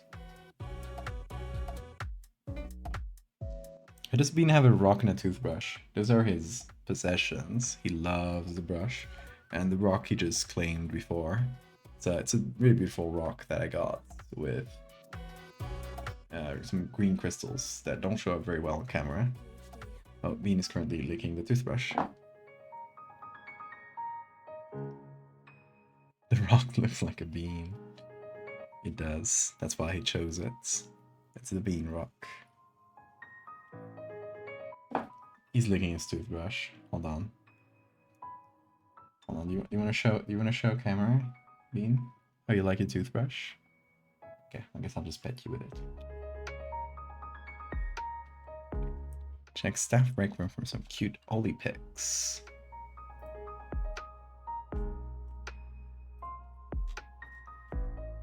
Let's see. Yes! Oh, this is great. Hold on.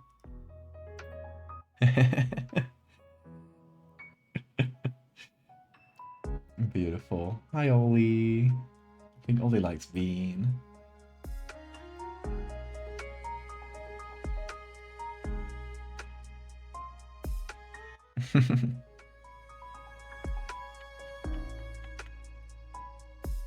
He's so deep fried for a Sammy's. Yeah, he's a pretty dark Sammy's. They come in all shapes, don't they, Bean? We don't know what his ancestry might have looked like. So I don't know if it just has like a weaker Sammy's parentage, or if it's just like normal variation within Sammy's. We only know that he was abandoned in the street when he was a little boy. And then he spent his first year or so living with cats until we rescued him. He loves that. Look at how he licks it. Sometimes he does that to my beard. He'll think my beard is like cat hair, and he'll clean it. And I let him, because to him that's a sign of love.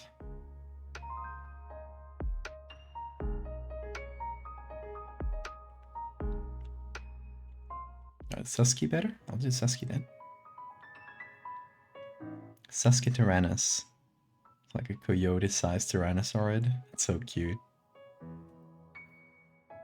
His legal possessions, a rock and a toothbrush. The rock he just claimed before. I gave it to him and he started smelling it. And then he did this with his mouth, which is what cats do to kind of spread their smell and essentially like claim things. So if a cat has ever done that to you, he's essentially just claiming you. Bean does that all the time. He's doing it right now. Oh, he's licking it right now. He's licking the beanstone. Of course, it's yours, Bean. You can lick the beanstone if you want. You can do anything you put your mind to.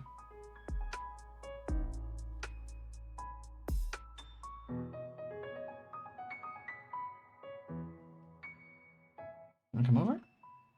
Or do you want to jump on my shoulders, perhaps? Okay, I think he might just, yep, back to sleep. He had his doze. Oh, where's Beancam? Wait, did I turn off Beancam? That's it. Why did Beancam break? Strange.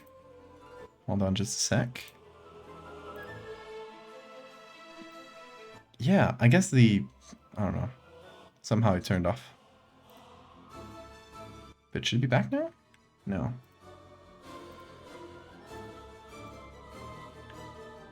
It isn't. What happened to Beancam?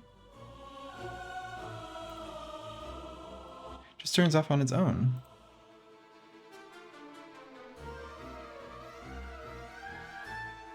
Do not know what's up with this Beancam. Is it on? Is this OBS being weird? Hi, Bean. Oh, yeah. Hold on. Look at him. Look at him, chat.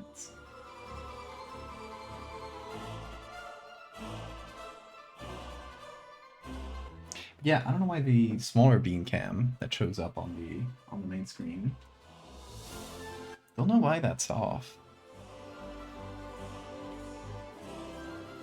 Is it back now? No.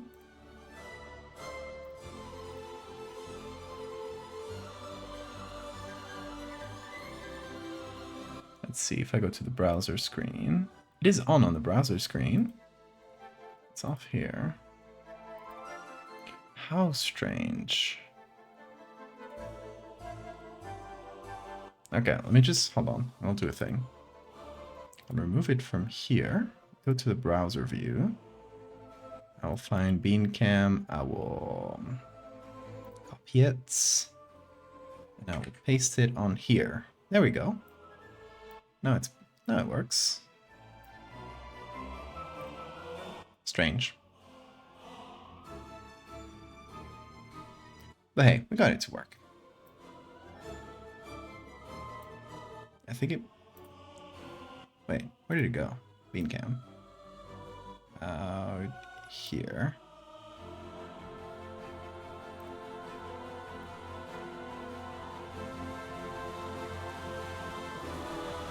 Yeah, that'll do. There we go. Fixing up OBS in real time. Gave him his toothbrush. Bean sleep. Very healthy attitude, of course. You gotta sleep at least 18 hours a day if you're a cat. Okay. I think I'm gonna call this one done. There's not that much editing to do on this one, because it was already a nice picture. That is the benefit of taking your own pictures as a base whenever you can. Okay, now we only need to oldify it, which, hold on, I will first clear smart filters. I will copy the filters from the Carnix, which is this.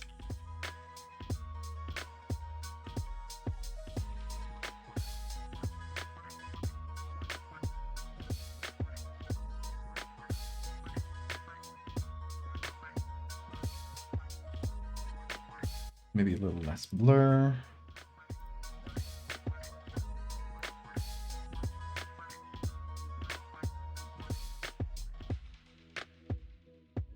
Okay, and now let's figure out a vignette for this one. I think it needs a pretty big one.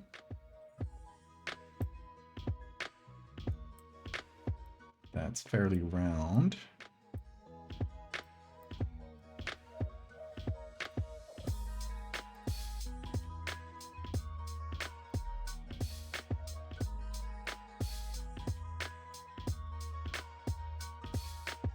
It's making this face.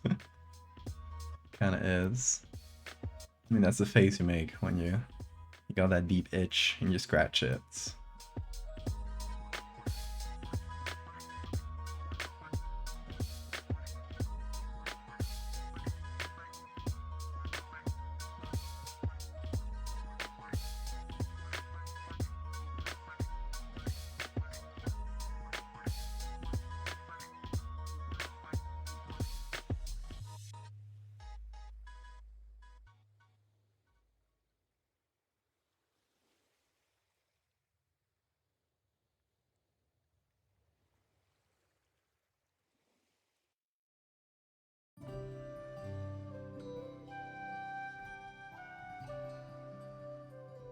Okay, here we go. I might crop it. See, the problem with cropping it too close is that we lose the background here being a crater, which I wanted to keep in.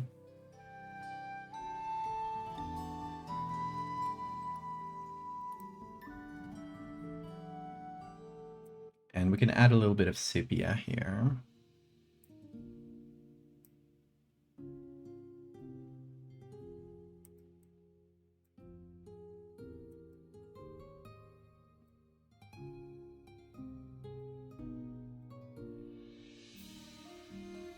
Like so.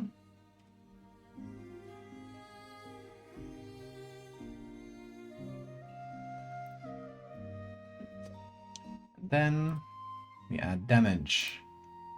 And I guess this gradient map already kind of does sepia, so we didn't really need to add it before. And then we add dust, which I'll just change where this dust is.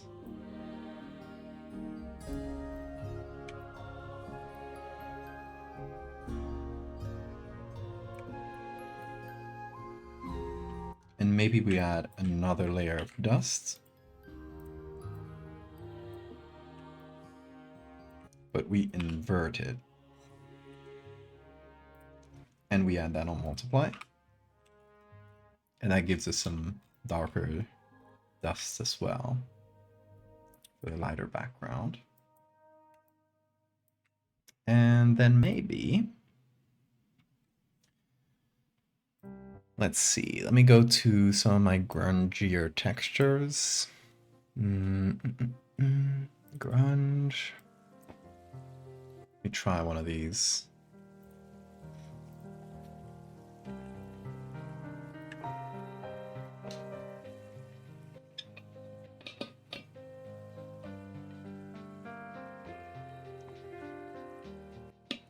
I think this crop is nice.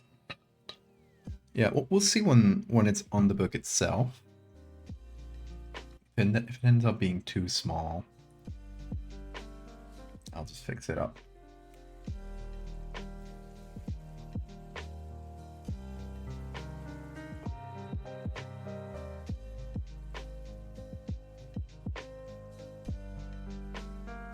This one adds a lot of smaller damage, like you can see here.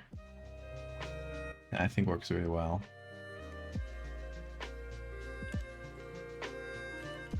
Ages it a little bit. But yeah, quite happy with this one. Let me save that as Screaming Rock. I think we got this one.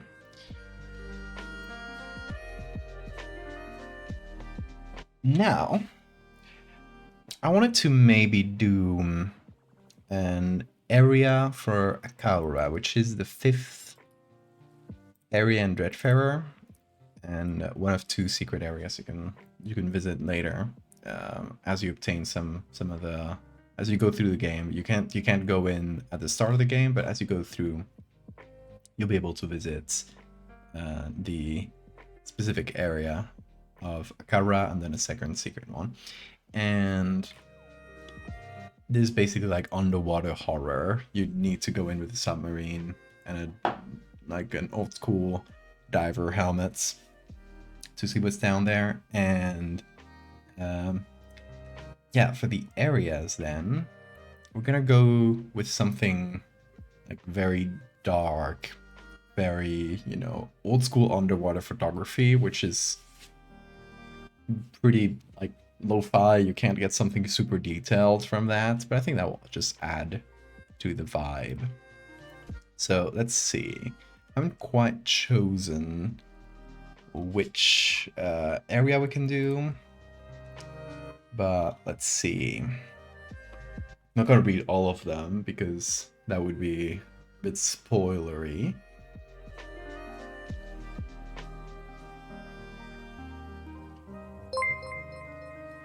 No. It's time for Oli to go to bed. Says good night, Vin. Good night, Oli. Bean. Say goodnight to the bird. No? He's too sleepy to say goodnight. He'll just accompany Ollie in the resting.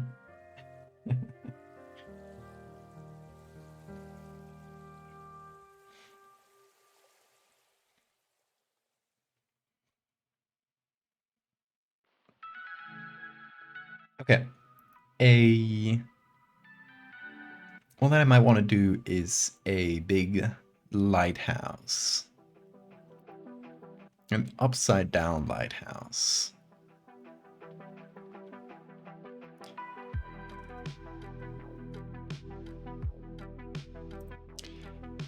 So it's essentially like it's built hanging from a rock going down deeper into the sea. So yeah, I think we'll just start with finding some cool underwater rocks and then finding a cool lighthouse, putting those together. So this is saved, I think. Let me go to the areas part of Dreadfarer, and let me just open one that's a bit more vertical. Like this one. There we go.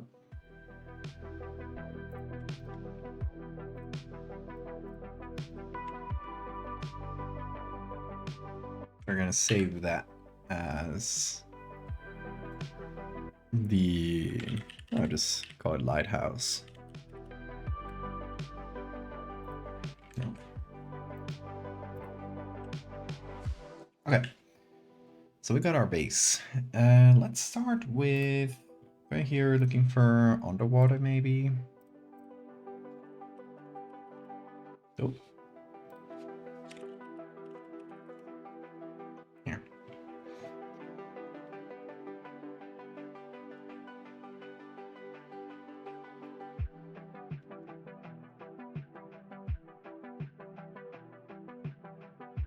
Let's see, I kind of want something like some cool rocks or cool cliff. Maybe with some reefs. Oh, like this, maybe?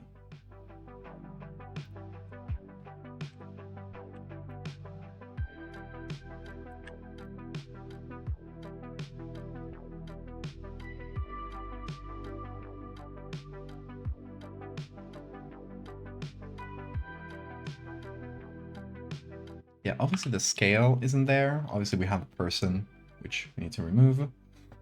But we just pretend these fishes are much bigger.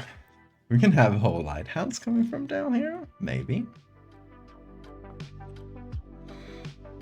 Ollie has a damaged wing, probably from another parrot when he was a baby. Aww. Yeah, just like Bean's ear. Oh, he's so sleepy. He's not even replying when I touch him.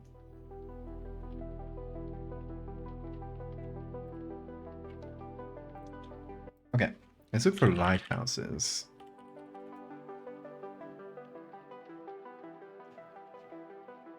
This one's supposed to be entirely made out of marble, so obviously we kind of get a silhouette here, but it needs to feel brighter. Let me see how it's described. Yeah, great marble lighthouse.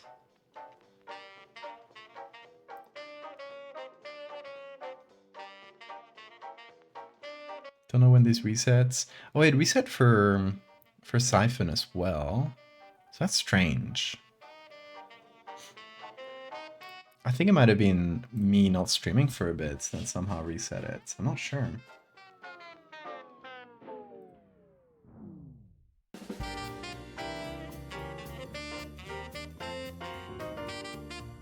Okay, I'm thinking more of an old-looking lighthouse. Like this tower one. Or what is this one? That one's cool.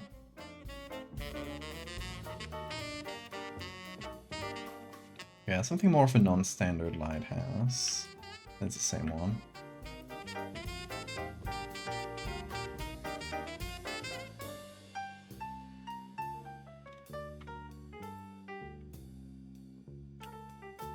Top of this one is pretty cool, but also pretty modern looking.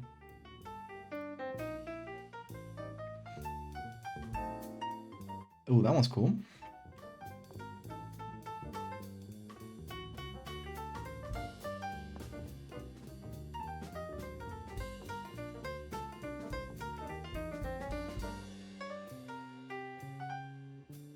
I love all the pictures of lighthouses with clearly edited in lights, like this one.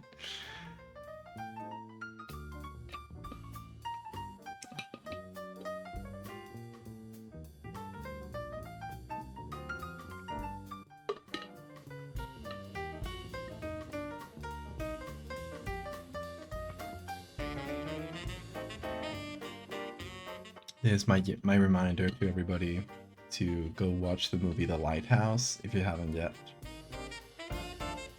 It's such a good movie.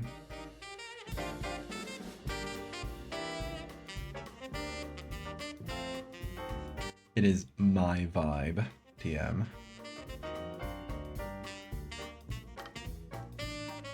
Valdevia core movie. See, this one looks legit. Not like the other ones where the light is edited in. So you can clearly see. Oh well, these are separate lights, okay. I thought this was a reflection from this.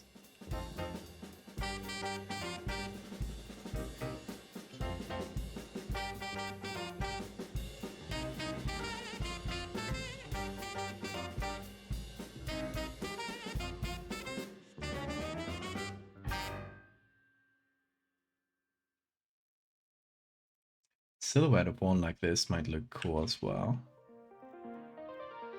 Because honestly, we don't need much more than a silhouette for this. So I'm mostly just looking at the shape of the lighthouse.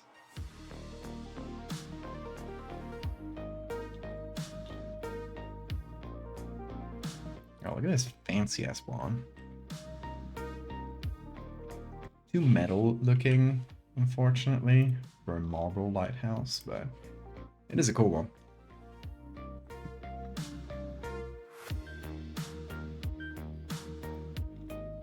Okay, I feel we got a bunch. I feel like we can do something with one of these. This one.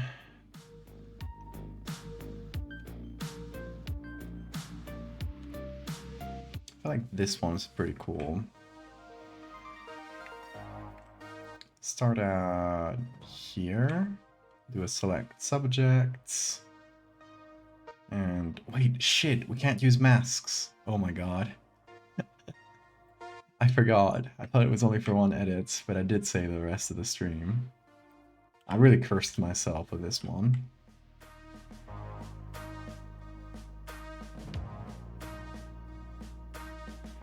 Or I guess no. Hammy cursed me. It is all on Hammy.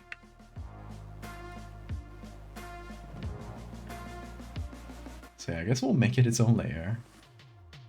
This one's fairly cool, but too metal looking. Okay, let's see the perspective. First of all, we gotta remove this person. First order of business.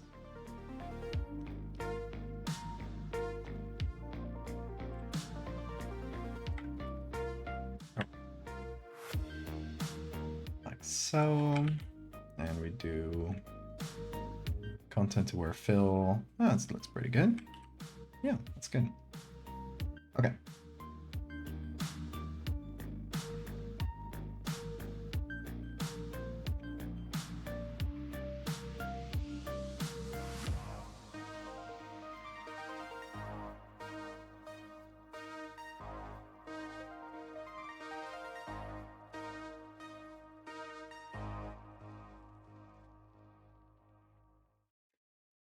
Does that work? The perspective, it's like we're looking at it from the bottom. Like, I can see it working in the sense that, you know, it kind of changes the perspective of the picture a little.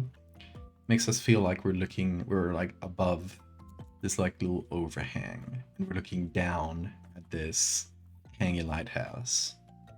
So in that sense, it works. kind of lasso to use the most? This one. There's also the polygonal lasso that I use quite a bit, but only for more angular things.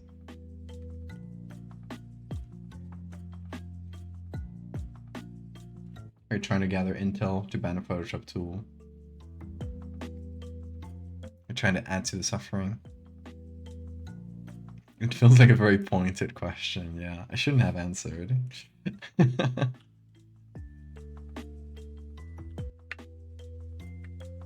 Feels like I'm in danger now.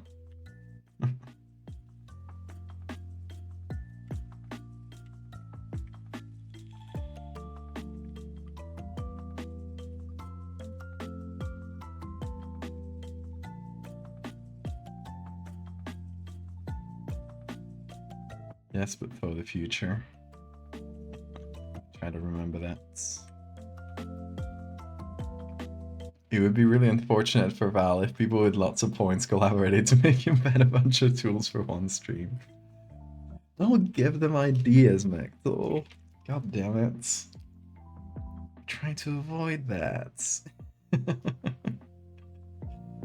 I'm trying to see if I can jam something in here to make this bit of the headphone that just came loose work again. Yeah, like a little bit of. Hold on. I'm gonna MacGyver something here real quick.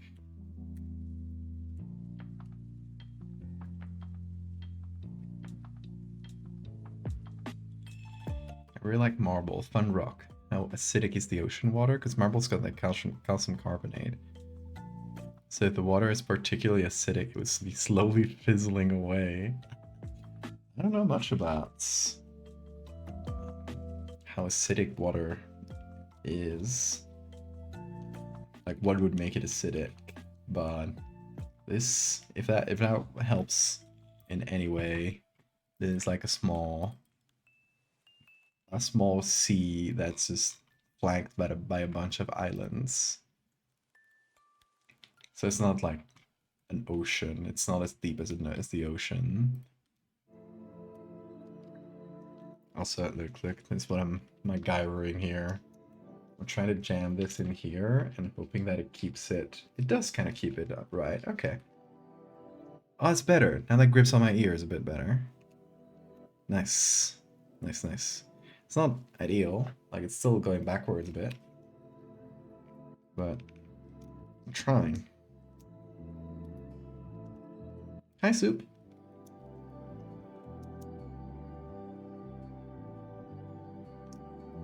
It's funny how some people call you Mads, and other people call you Soup. I think Soup is funnier. So I call you Soup. Yeah, at least it grips a little bit better. I'm gonna basically like super glue it on, which is it's what I did here. I just used super glue. I am not giving up on these headphones. They've been with me for so many years.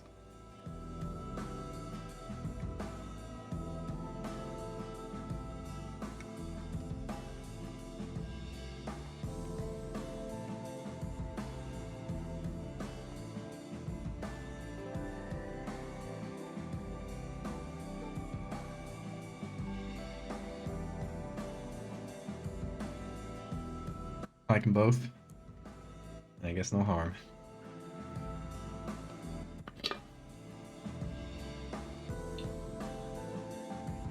Got a dry throat today. I think it's because I haven't streamed in a bit, and suddenly I'm doing, what is it, third stream in a row. So my voice is not particularly used to it.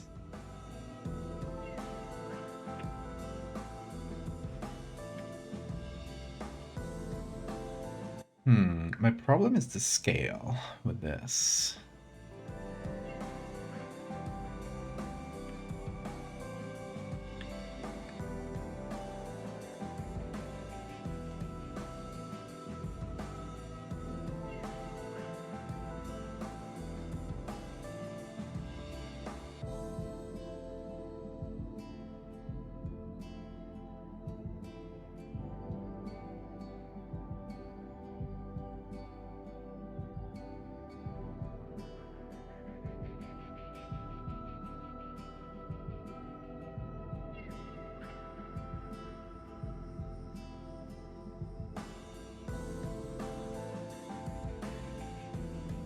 Okay, that more or less works. Yeah, I think I might remove the ground altogether. Let me try a thing. I'm gonna select subject here. I think I might try to select the human. Yeah. Unfortunate.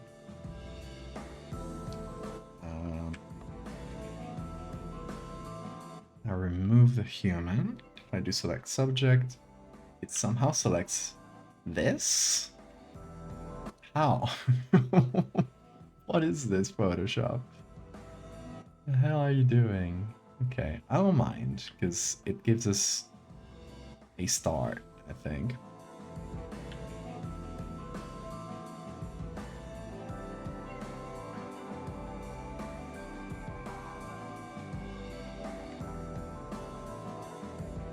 Let's see, that's a bit better. Gonna let it continue down, hopefully. Okay, there we go.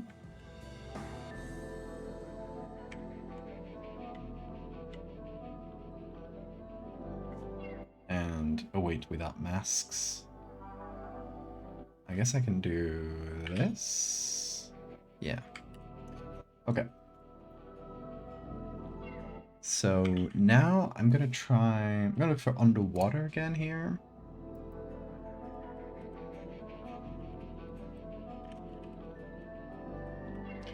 I'm gonna try looking for something like this, where we can sort of see the rays of lights, but not that much more, right? It's just like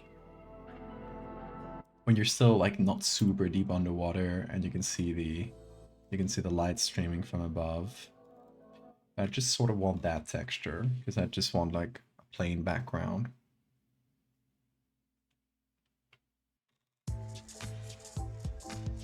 Photoshop knows something we don't. Hey Littree, how you doing?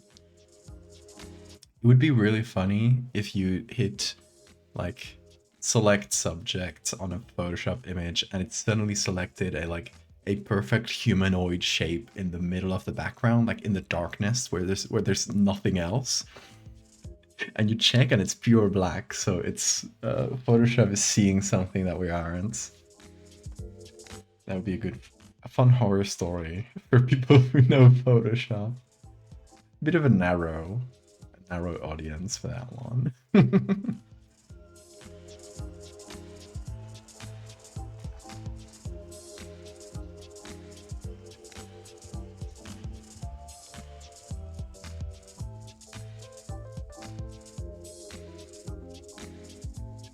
Oh, that's a nice cliff too. It's full of fish though.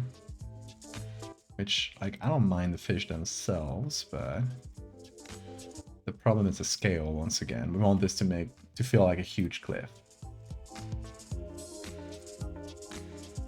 And when it's only rocks, it's fairly easy to do. Oh, here's another good one.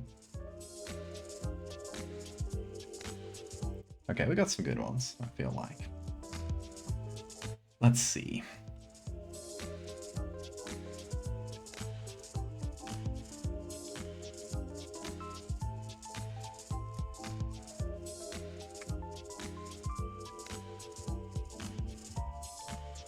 I like this one quite a bit. There's some creature from the deeps. No, it's an area for Dreadfarer, so it's an upside down lighthouse.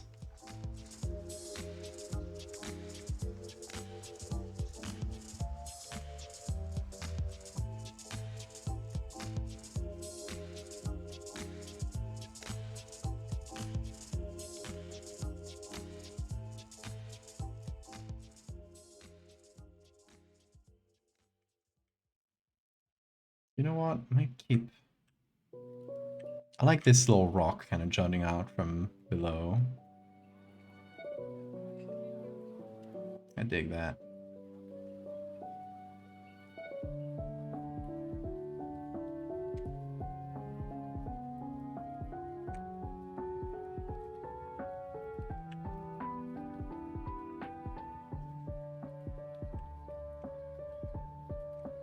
So maybe I do this. We obviously remove the diver.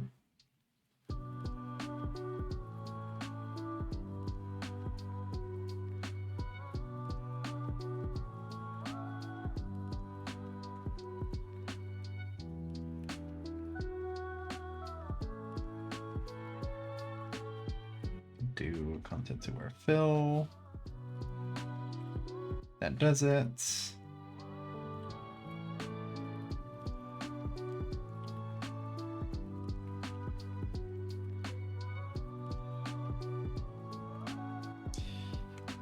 And if we add this, we do have a nice space, but I might want to remove this bit on the right.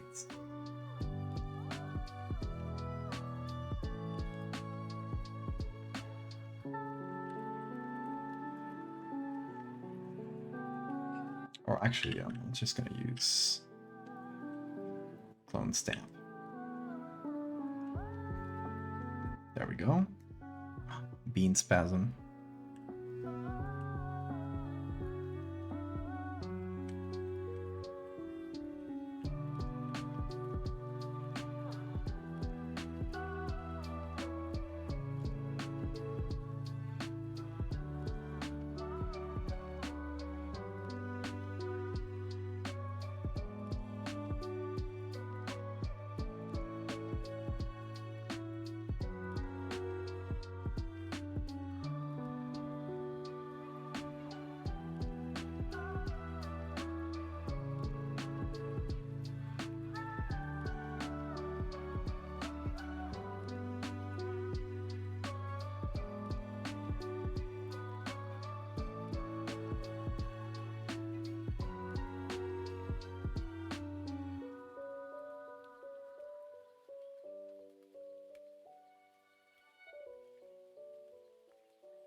Okay, now let's make everything darker as it goes down. He cuddles his toothbrush, yeah. He loves grabbing it.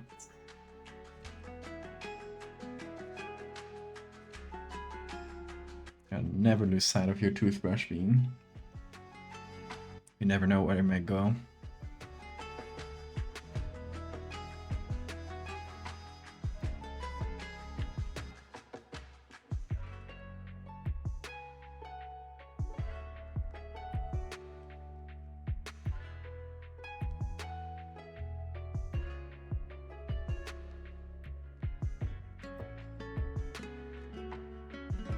About this bit here.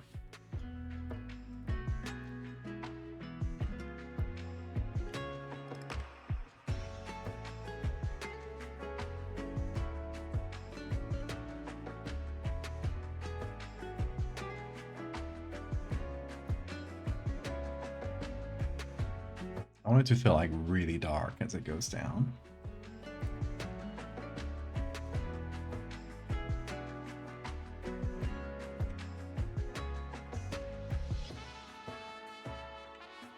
Oh shit, I used I used a mask. God damn it. Oh. Now we just delete everything but the mask. I forgot I couldn't, y'all. I'm sorry, I failed. I failed my only mission. My only purpose.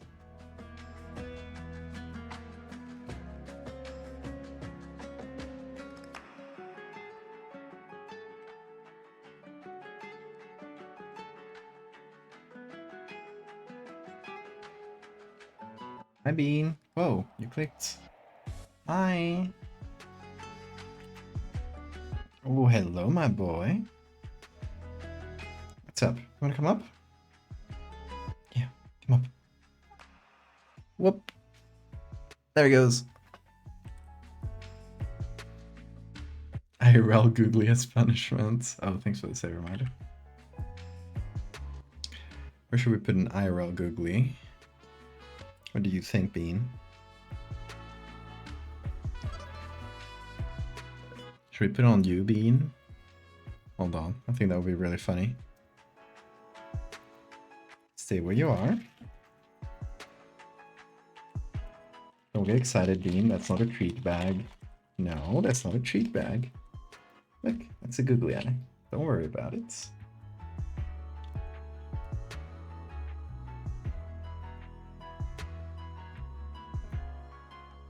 Hey,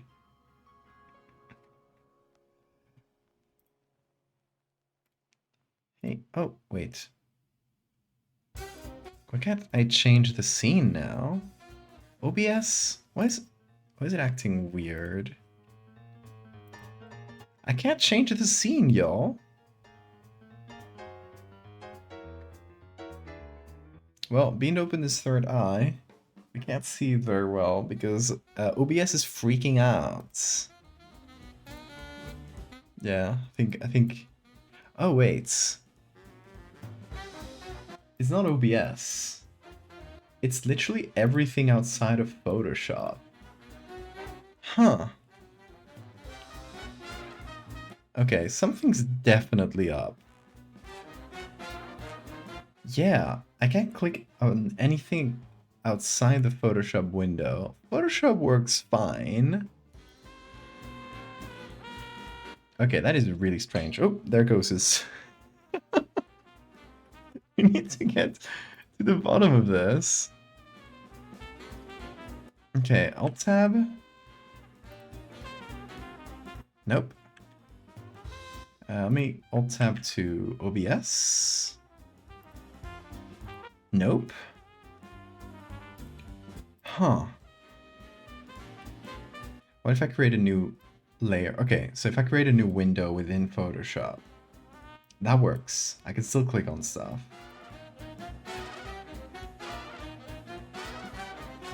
Bean, what have you done to my program? That's the funny thing, like Bean clicked on something. Like, it did... He clicked on the mouse as he jumped off the bed, and that's when it started, I think. Is it something with my mouse? What if I turn it off? Turn off the mouse. Okay. Is it now? Nope. Okay, so it wasn't the mouse. This is serious, y'all. I literally cannot end the stream without fixing this issue. What the hell? Okay. Let me just try closing Photoshop then. Is this saved? I think I did. Yeah, I did. Okay, let's close Photoshop. Okay, clicking on things works now. Or does it? Partially? Huh. At least OBS works. I can put myself on camera mode. Okay. It is an advancement. But now only OBS works. Oh no! Eternal stream. No, for real. I literally can't open Photoshop right now. Or like literally anything. If I click away from OBS in any other parts, OBS still works, but that other part doesn't do anything. This is the strangest bug I've had in forever. Was it you, Bean? Tell me the truth. Was it you?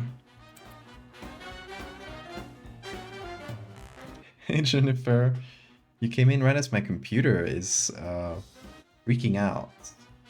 I thought it was Photoshop's fault, but I guess it isn't. If I try to Alt-Tab to anything else... Oh! Okay, so it worked in like... It reordered the windows, but I still can't click on them. What's going on? Is it OBS's fault? OBS has been acting really weird today. For example, it destroyed Beancam for a bit. Is the Beancam, for example, the Beancam shortcut still works? Okay.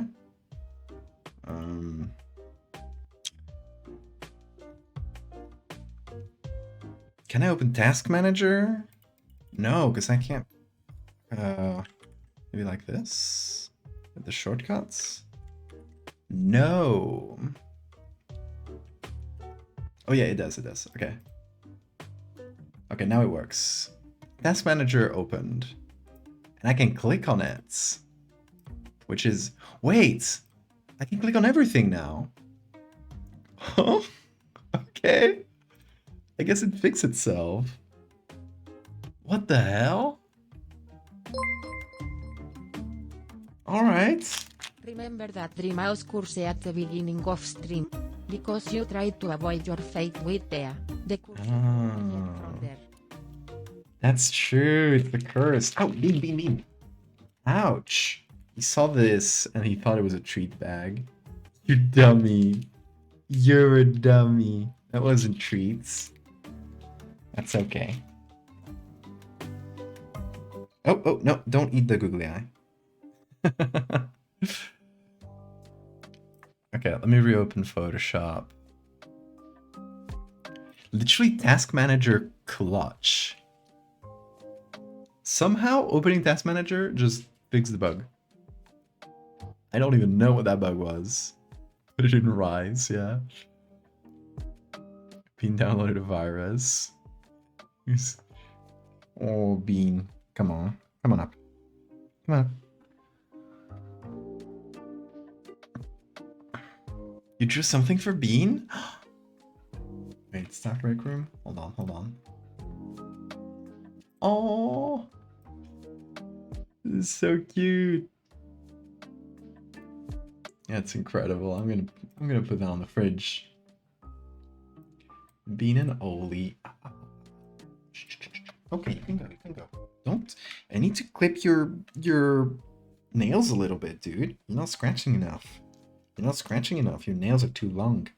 Your nails are long and dangerous. You creature. That's so cute, Lilo. I want to save that. Call it Bean and Oli. Violet. There we go. Opening Task Manager to intimidate programs into working. For real.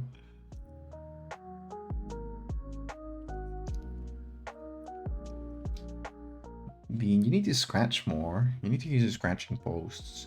Otherwise, you'll just hurt me when you get on my shoulders, my little dude. He really wants to eat this googly eye now. Look at him. It's not a treat. It's literally made of plastic, dude.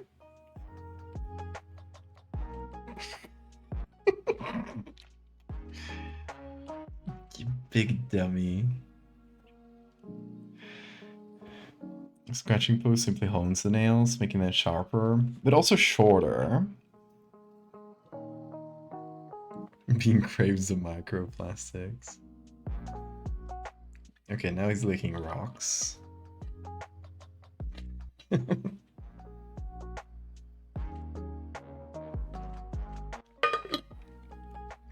Hey, Bean.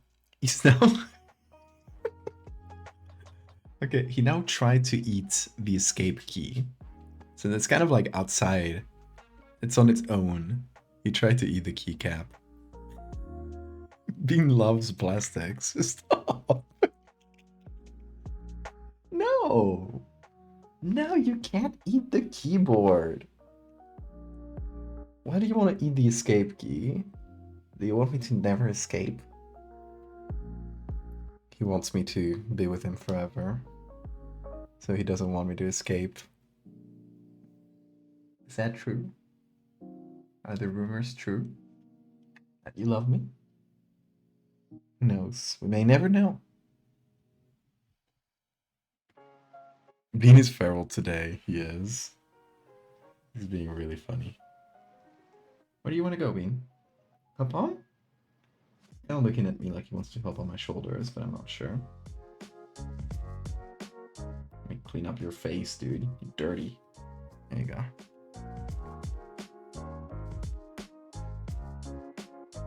He's got chaos in his brain. It says consume inorganics, yeah.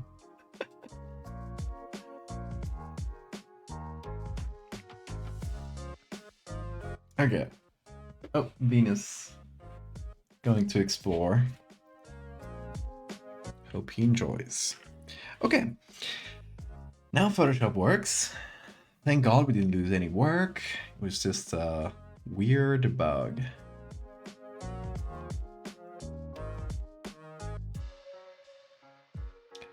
Now,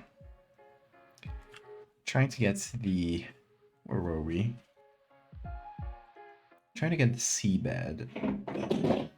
Hey, not again. You won't eat metal now? My dude, that's inorganic. You can't eat the metal frog. I got a metal frog, and it's currently in storage because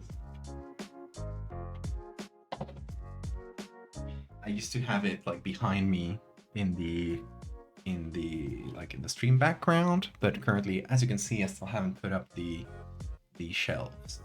I used to have this in the shelves. This is a metal frog that my grandpa gave me. Carried with me since, and it's cute. It's a cute little frog. And Bean apparently loves taking that from where it's stored back there and just throwing it on the ground. It makes a huge clanging noise. So I guess he wanted to eat the metal frog today. He craves the minerals, yeah. Sometimes you gotta chomp down the consequences.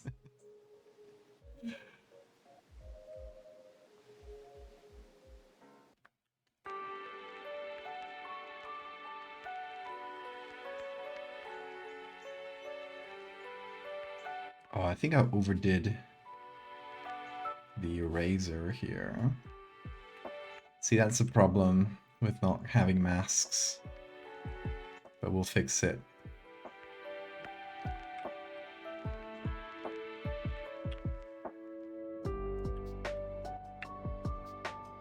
Okay. We're getting more of a decent background now.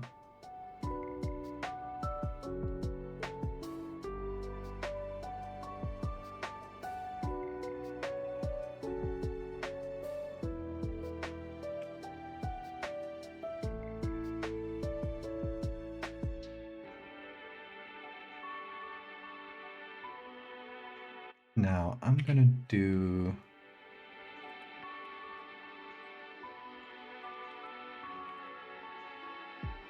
some fake light rays, or not fake ones, but accentuate the ones that are already there, kinda.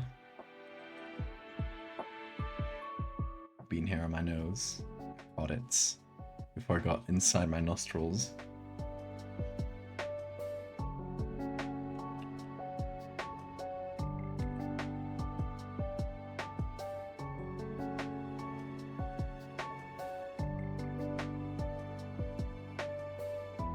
Yeah, I might entirely remove that image there.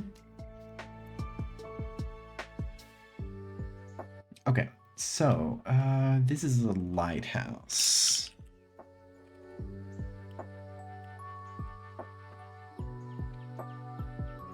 I do like this one, but I want to try others too. This one has the same problem of being taken from below, so looks like it's going down, which honestly maybe not a bad thing. Let's hit select subject like this, and then Ctrl J, and now we got a nice old lighthouse. I'm gonna do something here. I'm gonna put the lighthouses below the background. I'm gonna make a group, call it LH, I guess, for lighthouse. I'm gonna create a levels layer, and we're gonna copy the settings from here. 0.25, 128 here, and 3, okay.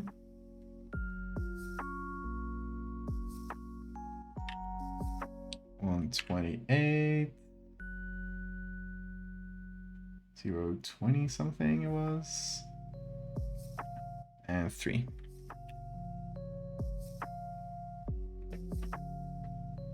All right. So I guess we'll have to adjust this per lighthouse.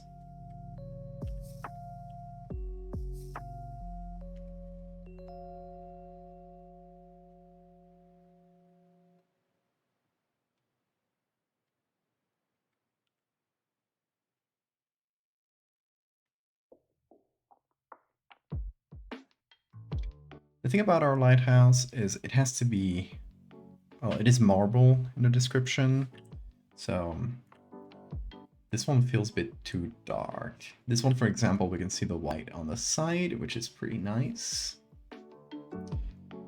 Let's see what else we got. This one's weird, but I like that. I don't know if it'll be too small, though, for what we need. It might be. It kind of has this weird thing, which I will remove, I believe. Yeah, might be best. Oh shit, I did. Don't look at that. There was no layer mask. No layer mask. It's all a lie. Yeah, this might be too small. Anyway.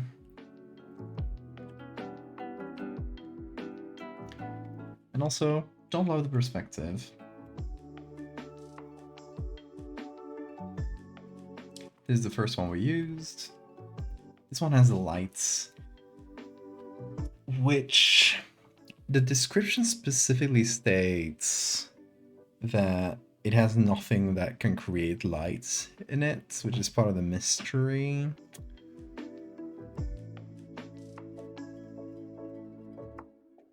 So having one with lights would not fit the description. We would need to change it.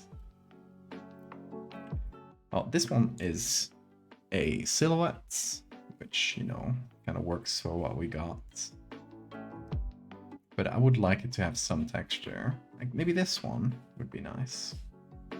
Let's see. We're gonna go down here. We're gonna hit select subjects. And we're gonna separate that into its own layer.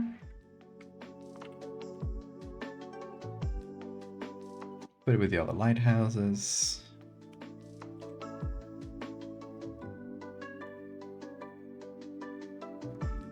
And we essentially darken it, but keep the side, the left side of it, where the lights would be coming from because of this overhang. We keep that bright. I think this one has a pretty nice perspective. It feels like we're looking down at the abyss.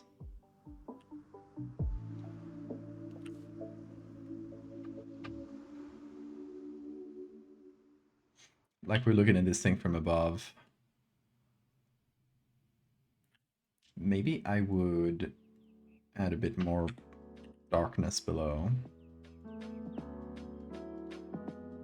And I would do this on top here. Go ahead to bed. Okay, Chaos. Thank you so much for being here.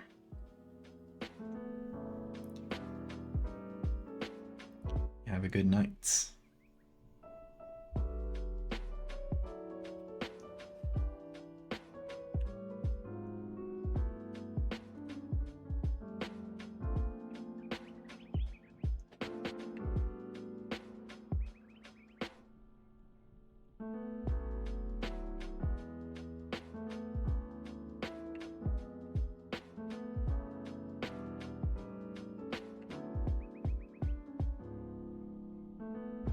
Okay, let's see which lighthouse we prefer.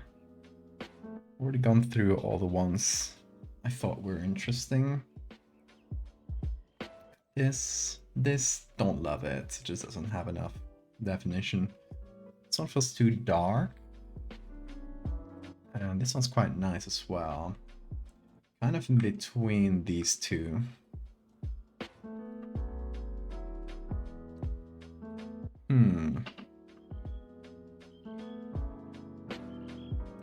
Perspectives are slightly different, but both have the same vibe of like looking down into the abyss.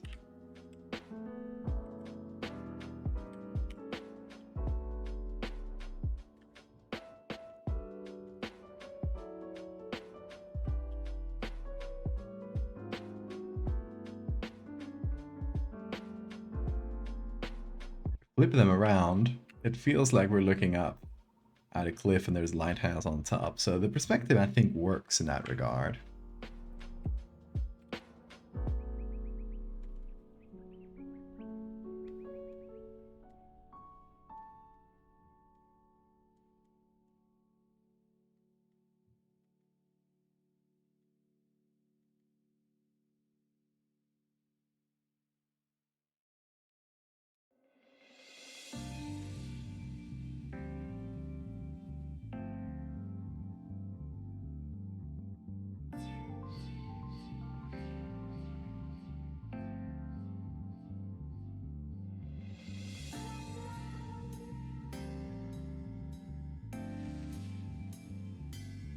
And make it thinner, perhaps.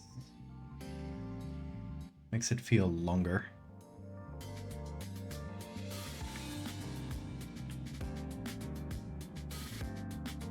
It also distorts the perspective, so I don't know.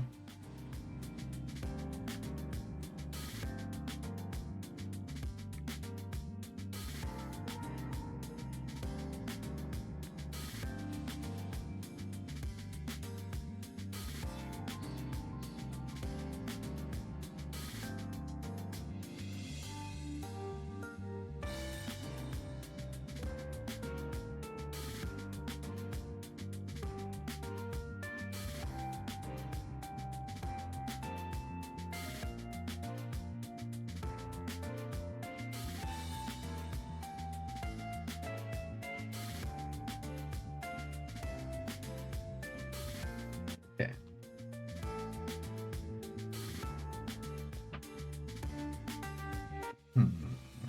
What if we need more contrasts?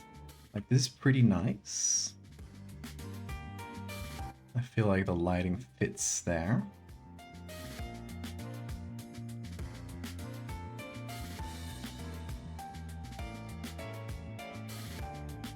I feel like we also need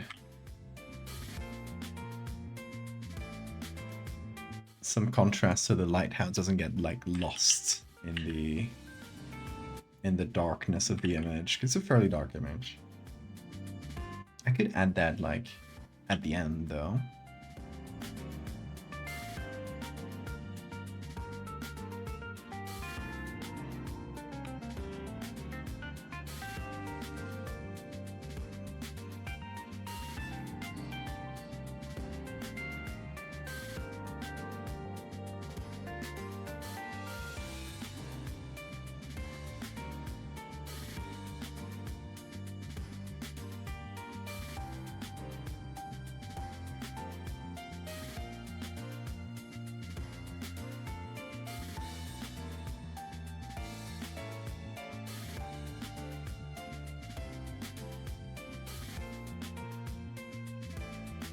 Yeah, I dig that.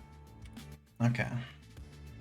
We add some light to the side of this rock as well, just to complement the light on the lighthouse itself. Hey Bean, you're back. You're back from your adventure. Did you have fun? I hope so. Oh, yeah, good scratch. Oh yeah, baby. Oh, yeah.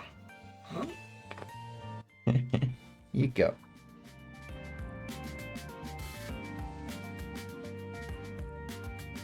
Hey, Rakuts.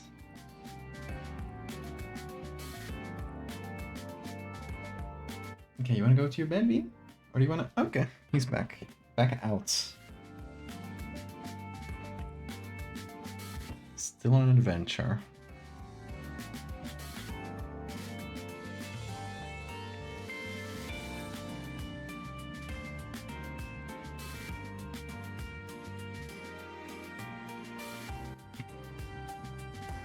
Okay, so I added the same filters as this.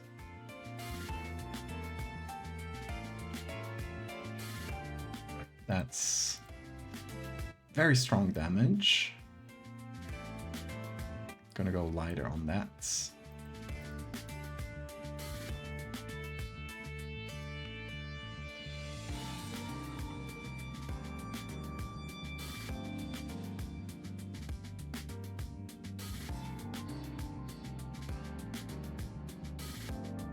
Okay, here's something. Feels like this bit of the lighthouse is too dark. Which is pretty interesting. Okay. I'm gonna fix that up. Yeah, that's true. It's too dark compared to the rest. So I feel like we need to go to the levels here and change the output. Well, first of all, I guess let's see how dark it should be. It should be about here. That's pure black. Okay.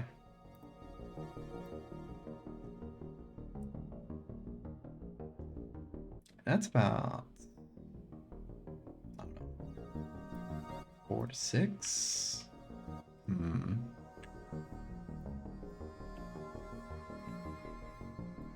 It's a very small difference, really. It still feels significant. No gaming news. Thank you so much for the raid. Welcome, folks. How are you doing? We're currently on Photoshop editing, and we are making a picture of a lighthouse that is down below the sea and upside down. You brought people. It's Sora's people. Hello. How y'all doing?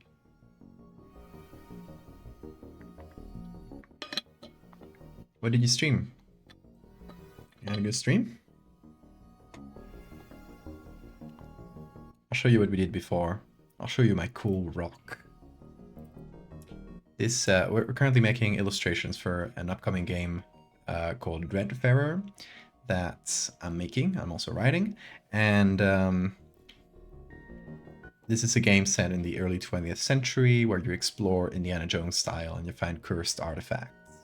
So we're making both areas like this upside down lighthouse and also artifacts, and this is what we made earlier in this stream. It is a cursed rock, kind of like a pumice rock, where if you even lightly scratch yourself with it, it will you will become obsessed with scratching yourself to the point where you basically scratch yourself to the bone and eventually die.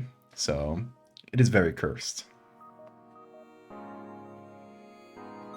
Playing copycats. What is copycat about? Pumice. Thank you.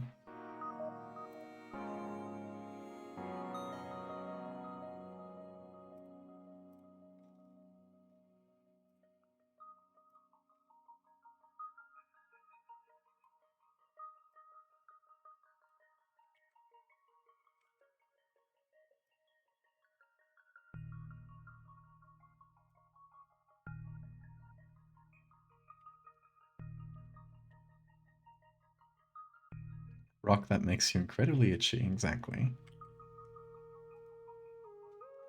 The itch demon.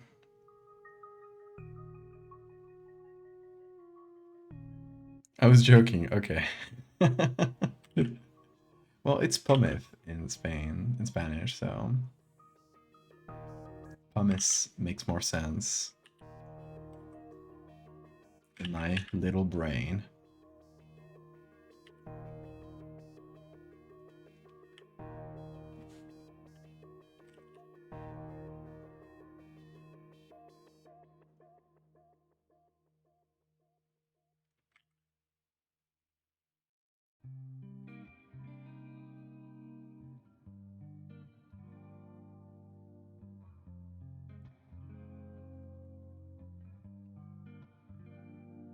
Okay, it's a tad brighter now. Hopefully that'll work. Yeah, now it's not darker than the surrounding. It might be a little too bright, actually. Back to the drawing board.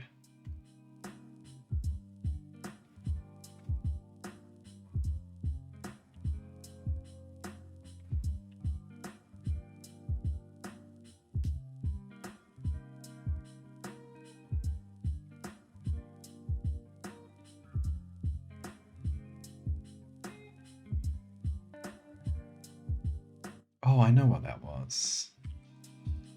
very silly of me.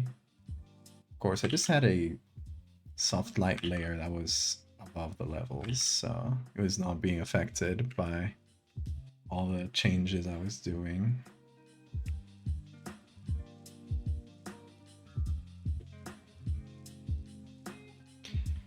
Copycat, you play as a newly adopted cat who wants to run away and be free. Eventually warms up to your owner, an old lady. And then shit happens. That's cute.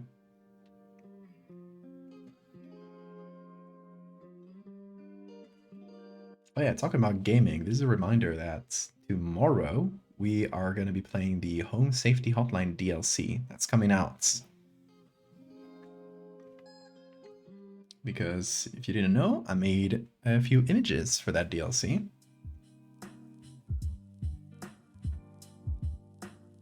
And a few friends also made images. So we're going to be looking for all of them, seeing what the game has. It's going to be fun.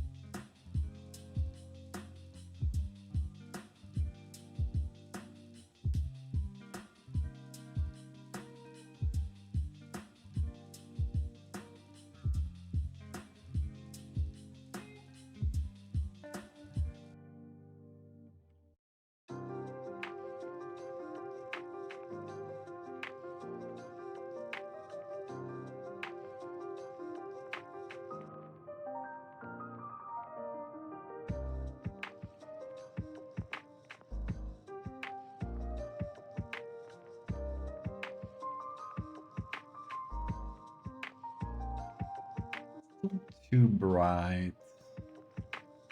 Like, I feel like this would be too deep to be so defined, compared especially to the rock next to it. I feel like I overcorrected from before when it was too dark. So yeah, we need to undo some of this.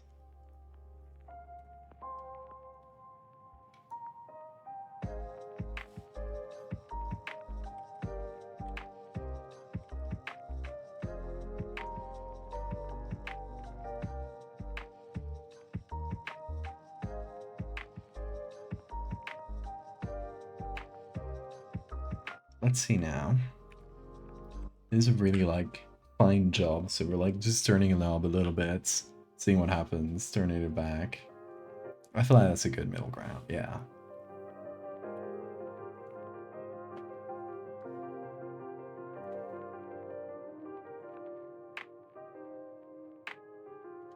I feel like this rock is also too bright.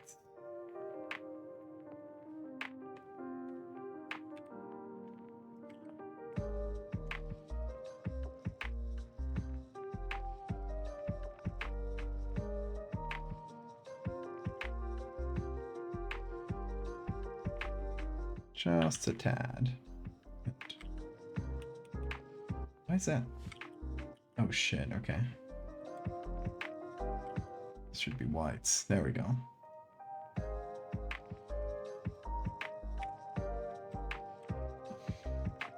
Okay. Now let's fix this up. I think I'm gonna remove the color. I'm gonna uncolor grade this. Reset color grading. There we go.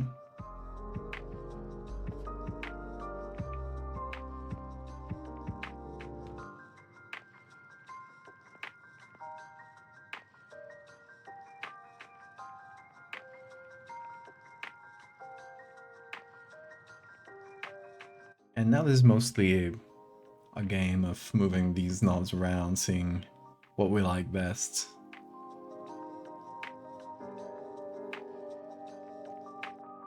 Seeing if we prefer like a low contrast vibe or something much darker feeling.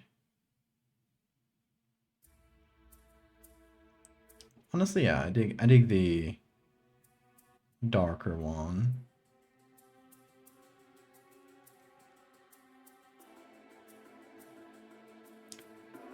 I honestly kind of like this, not as exaggerated, but this idea of like the it being so dark around the lighthouse that basically only the lit part of it pops up. But we need to do under the filters, I feel like. Let's give that a try and see what happens.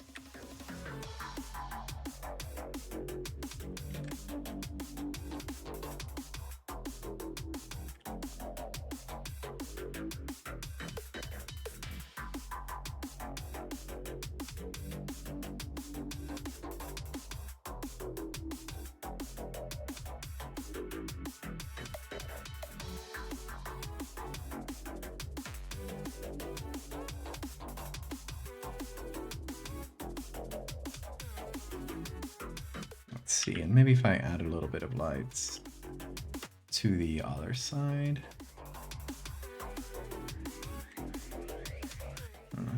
It doesn't do a lot.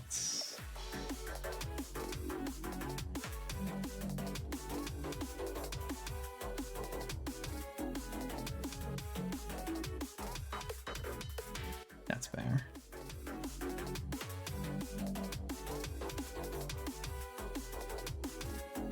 Okay, let's try this out.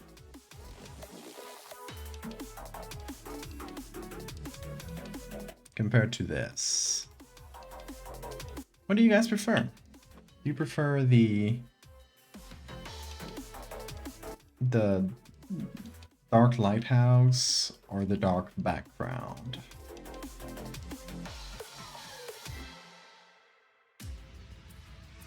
This one will still need some tweaking, but as a vibe.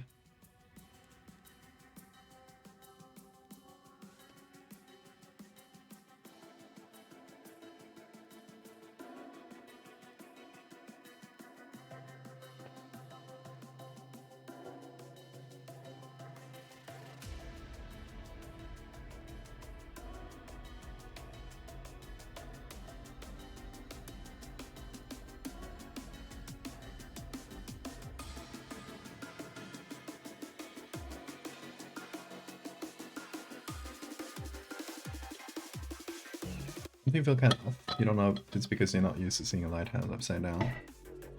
Just turn it right side up, you'll see. But I gotta exit this.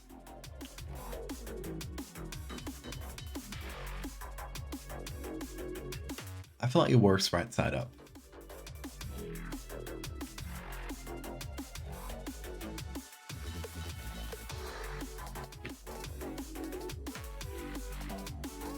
Yeah, I feel like this reads better overall.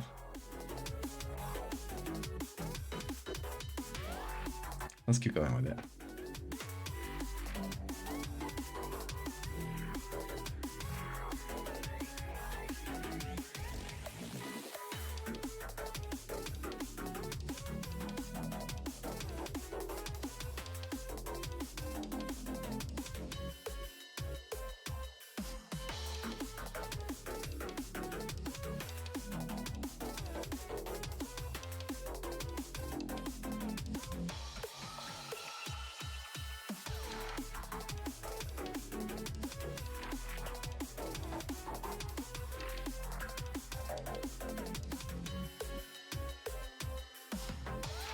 Got so many versions now. Let me start deleting some.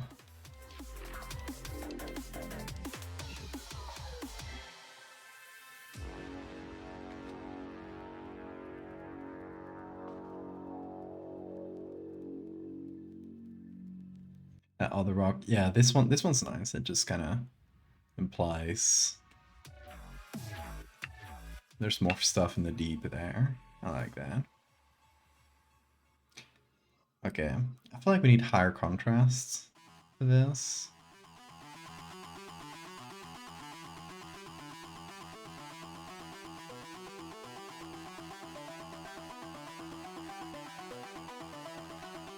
And we also need these to be like really grainy, because it's an underwater photo, and old school underwater photos weren't the clearest thing.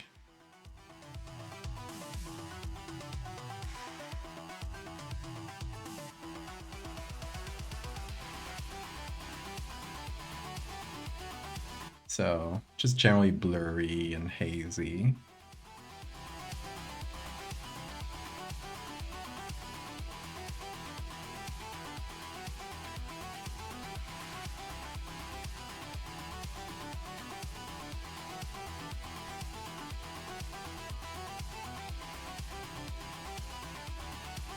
Any color? I don't think. Yeah, I think we'll just keep the underwater ones pure black and white instead of sepia. Sepia, sorry. Said it in Spanish for some reason.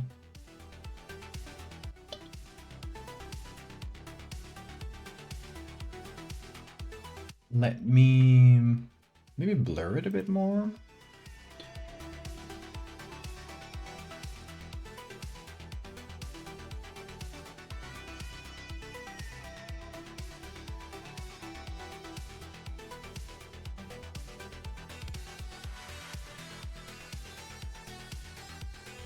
You're sleepy but slamming through video game dailies. I don't like video games that give me daily tasks. I'm like, you're not my teacher. I'm too old for homework.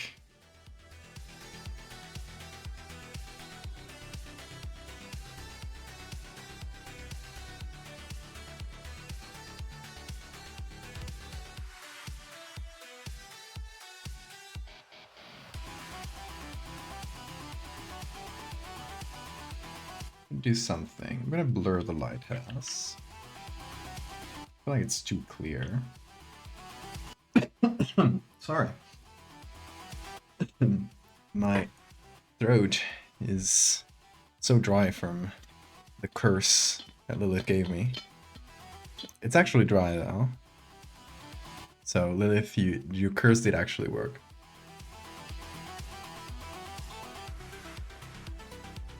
That's why I've been drinking so much water.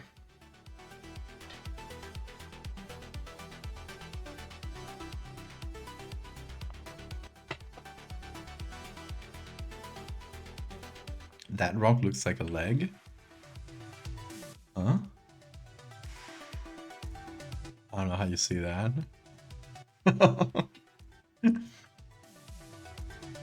Survive a nasty storm. Trying to pay bills in time. Same old, same old. We're gonna survive, that's what's important. My cousin believes that if I had been born in an area I would have been a Korean shaman. Oh, for my curse worked.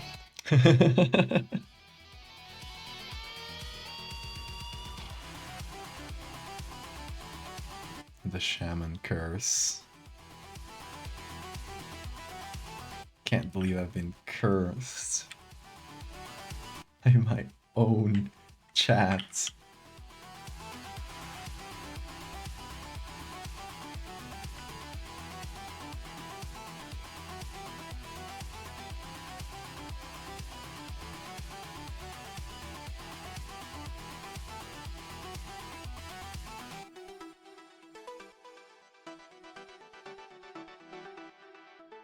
Which blur tool is that? Wouldn't you want to know? You just want to ban it. I'm on to your tricks.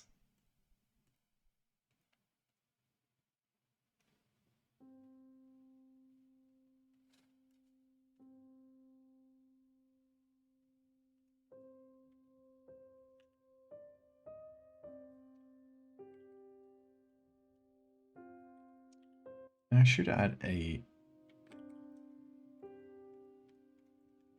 another lens flare. I do like this one quite a bit.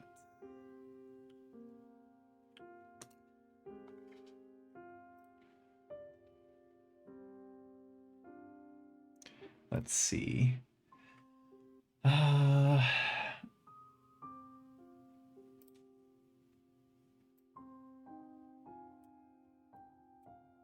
Resources. Do I have a good lens flare? Oh, this bad boy.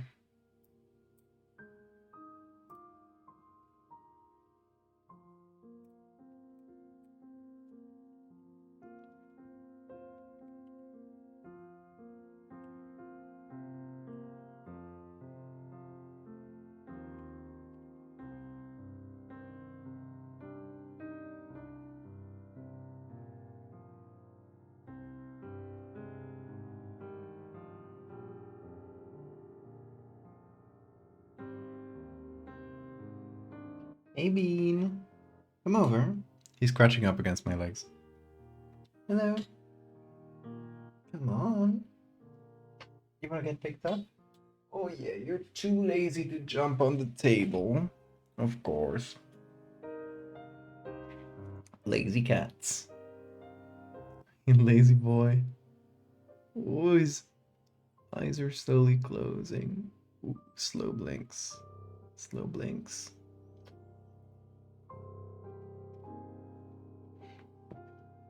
Hmm? Hmm.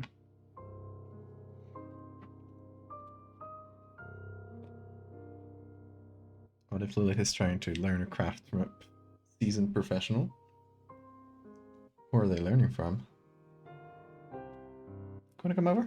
Yeah, jump. Come on. Come on. No? Don't change your mind mid-jump, dude. Finish what you started. There you go.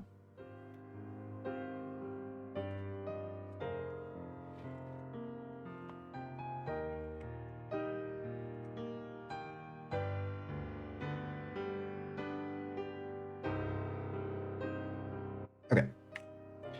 Now, filters. Oh, filters. Come on. There we go.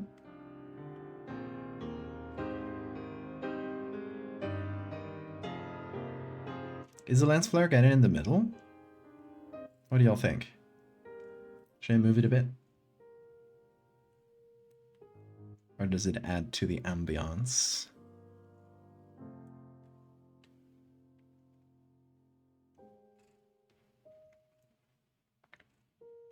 To learn, teach me your blur tool secrets. I say it all the time. I literally have a shortcut for it. It's so easy to find out my favorite blur is. If you don't know, you haven't been paying attention. That's all I'm saying.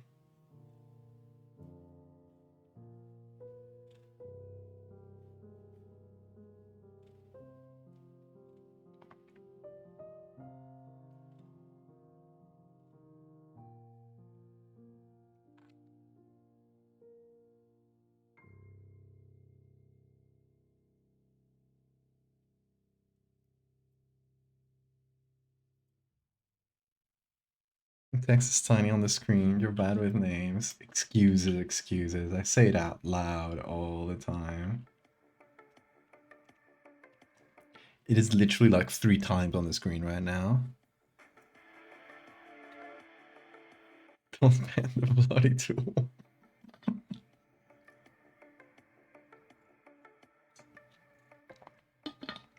See, my ultimate trick. You want water, Bean? He just wants to know what's in the bottle. He's smelling it. This doesn't smell like anything. It's just a water bottle. It smells like water, maybe a little bit of metal.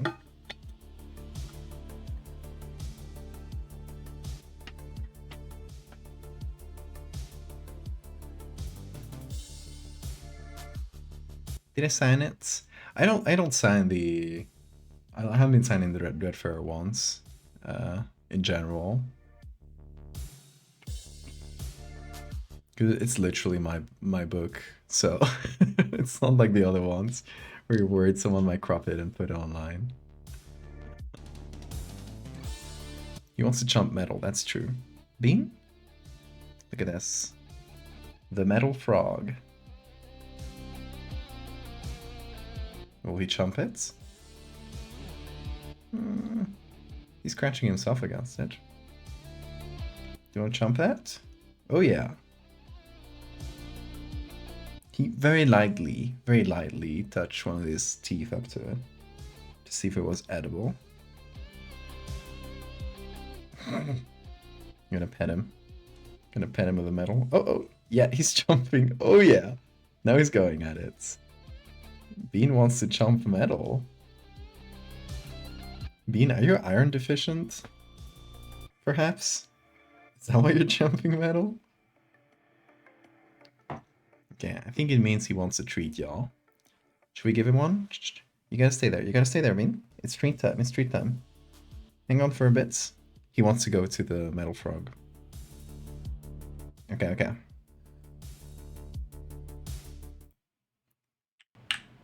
let's remove the audio filters, because I want you all to hear this. Let's listen for the chomp. Let's hope it's a good crunch, y'all. Okay, Bean, you ready? Bean, you didn't even bite into it. You gotta bite your food. You gotta chomp it. You gotta chomp it. Make that big noise. Because otherwise it's gonna get stuck in your throat someday.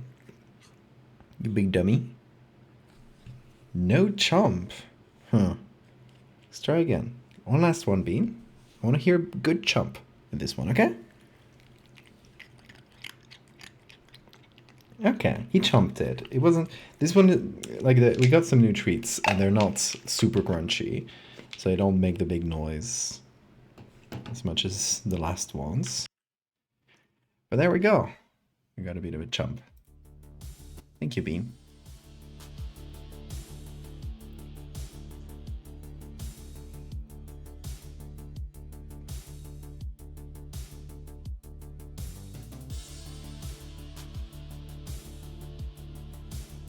Okay, let's change the Gaussian blur and the sharpen. Still don't know about this lens blur. Could put it down here. Suction feeding predator, yes. I mean, your nails are so long. Could put it down here. So it's Gaussian blur. See, I say it all the time. I wasn't even doing it on purpose for you.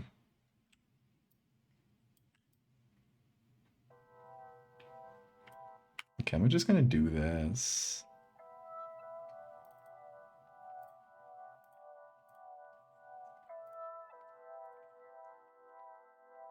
Is that in line? Wait.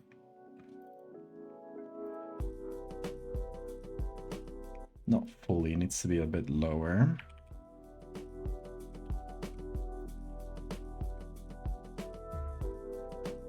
That's better. All lens blurs are in line, and they usually cross over through the center of the image. But we can assume a little bit was cropped.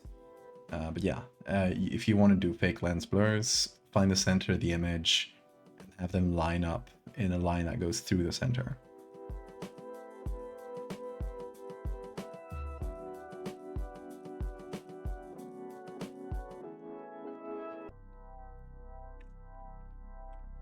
Okay, we add the filters.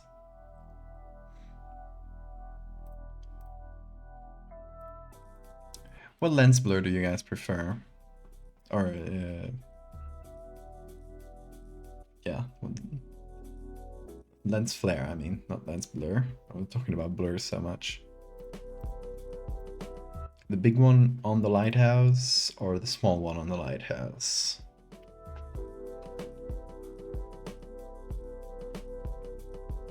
Oh, let's turn on beam cam. Yeah.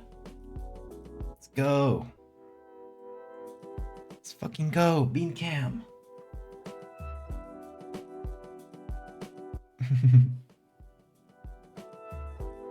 Here, your brush. Your brush, sir. Don't lose it.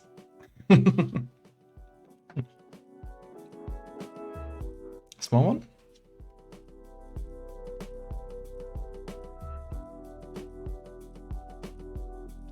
Well, small is less intrusive. But sometimes putting a big one kind of in the center of the image like that, it can be nice.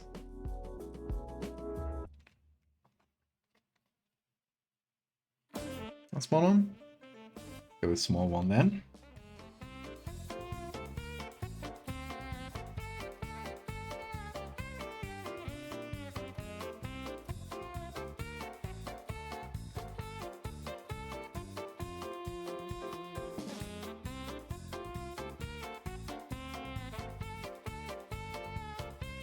Do the freeform lasso tool and do the Gaussian blur. Someone else pick masking.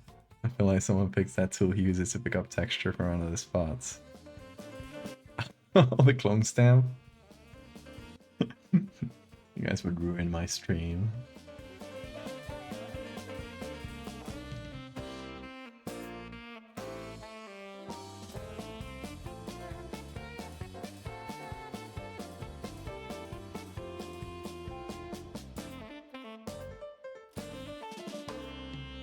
Okay, I'm happy with this, I think.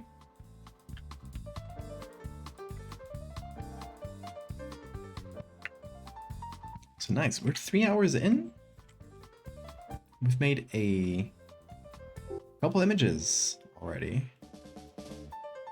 Thank you for the gifted sub, Lilith. Maxel, enjoy.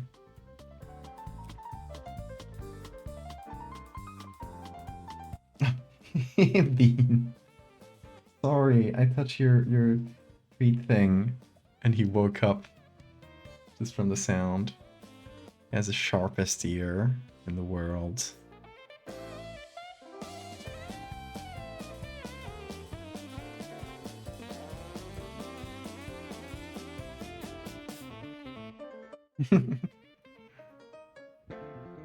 Tippy taps.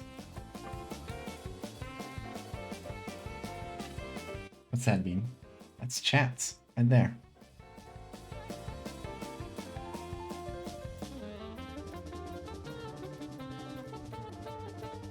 Hi. You looking at me? Mm.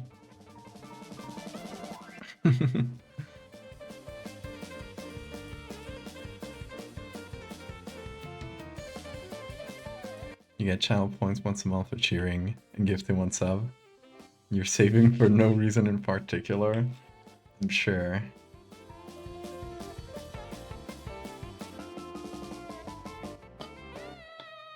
What has it been? Turning around every time he hears a weird sound. Splash me.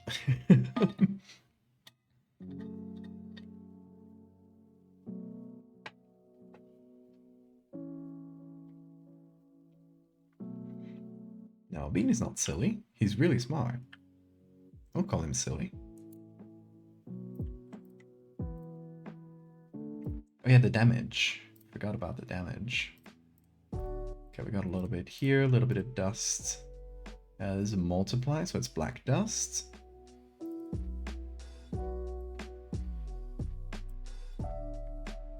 But I feel like we can also add white dust to this one. Interesting. Is it... Why can't I see the shape of the background? I guess it's on multiply. Yeah, I'm silly. Okay, so we're putting this on screen.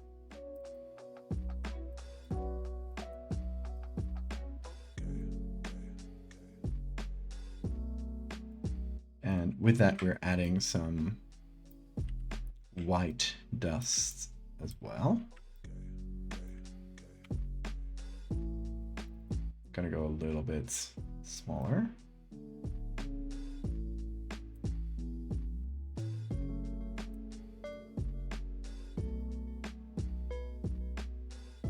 There we go.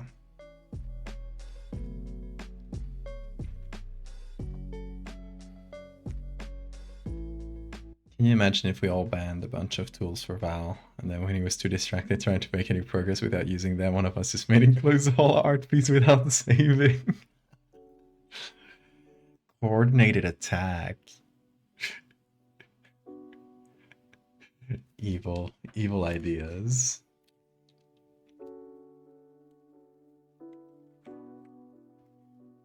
You should try,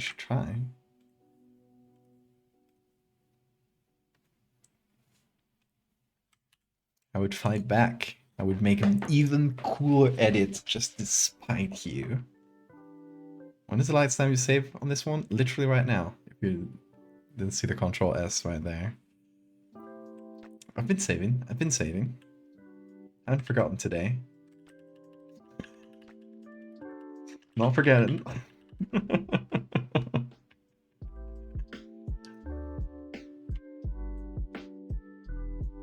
You did it as you were typing.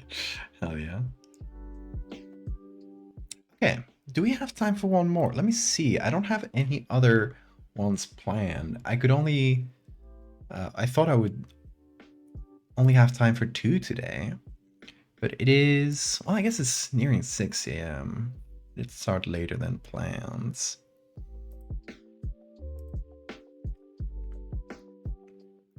So I don't know if we'll have time for a full one, but maybe we can start one.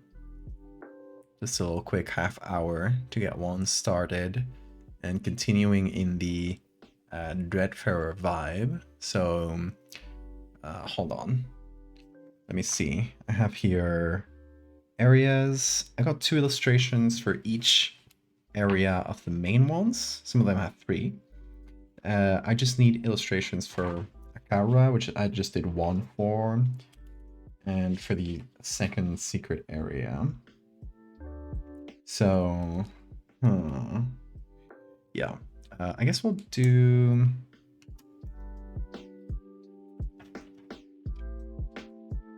We'll do another one for Akara. Where is this? Here.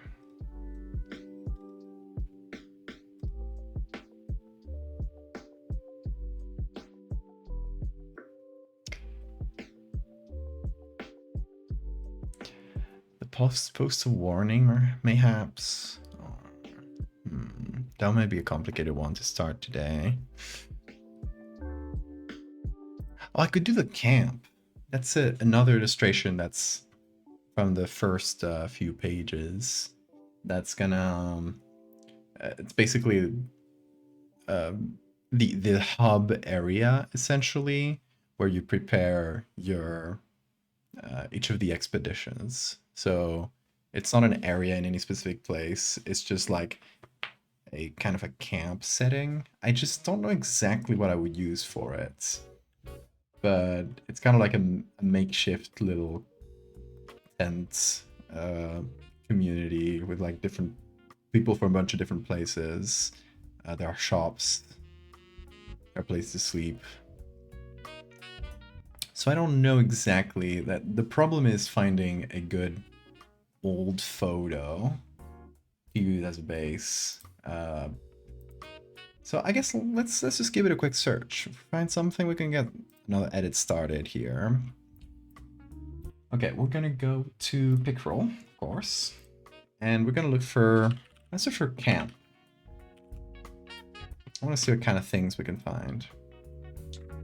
Okay, so camp, and we're gonna go from 1850 to 1950, 1930.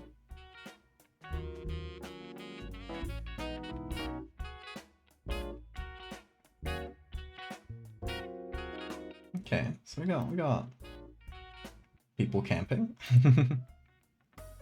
Got this Camp Douglas. This feels too organized. I feel like it would be a lot more makeshift. If that makes sense. Hold on, this screen is in the way. There we go. A word in Spanish. Well, a camp in the sense of a something like this. It would be un campamento, which is much more fun to say. Okay, this one could be nice. Not my favorite, but it's already more makeshift. This is pretty cool, actually. I like the... Oh, a bunch of different tents like that.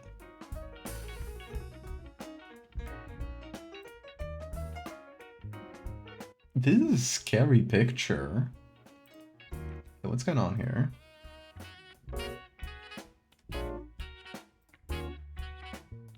Feels like some headlights, and there's the shape of a person in the back there.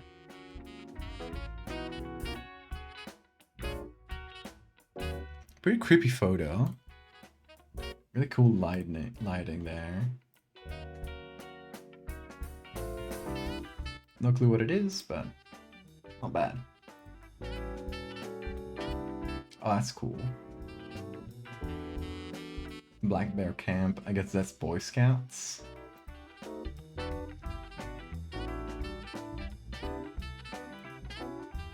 Could combine a few different vibes. Like I like these little wooden houses, for example.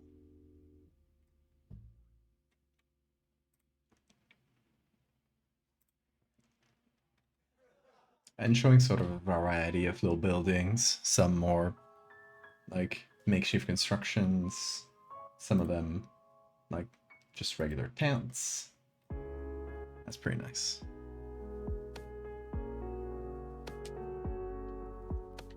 Maybe, yeah, some kind of spotlights. It is the Hat Man.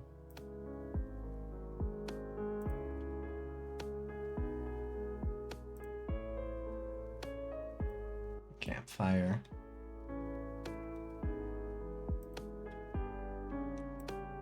Oh, maybe a picture at night would be cool.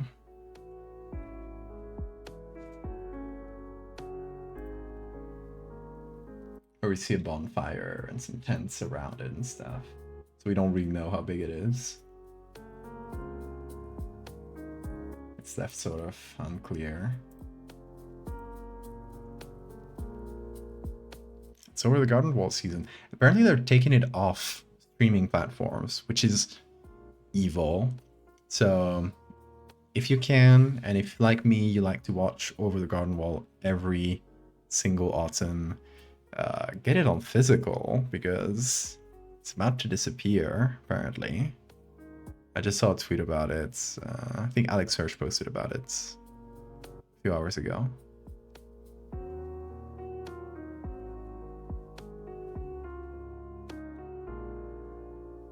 Just like imagine how stupid you have to be to take off the autumn show right as autumn starts. It's like, what a stupid decision.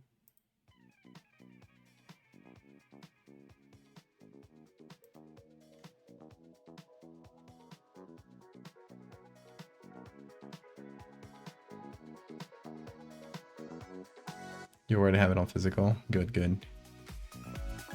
Gonna see if I can find it on physical. Problem is here, I'd probably only have the Spanish dub, which I don't love. Like, it's not a terrible dub as far as they go, but I like to have the original.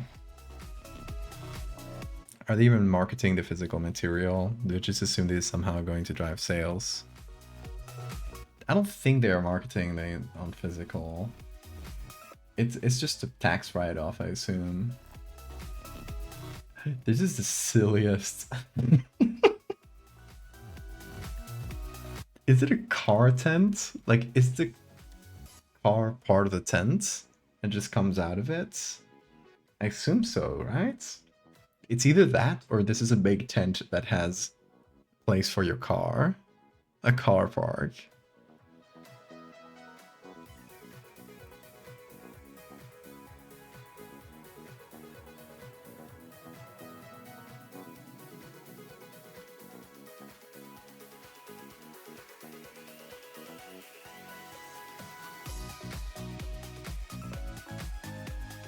Up here in the 1920s.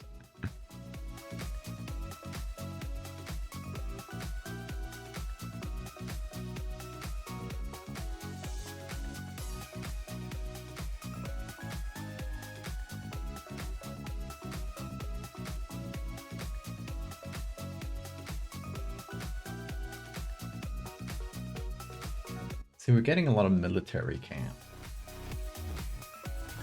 which is not really the vibe.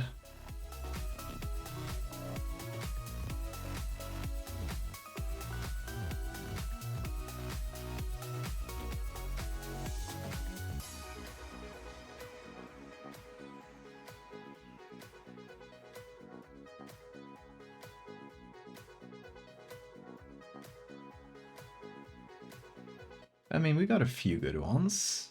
Black Bear Camp here. These little buildings. I'd like to combine a few, maybe. This one's too damaged. The tents in the background here are nice. There's this creepy picture. I don't know, I feel like we don't have enough though.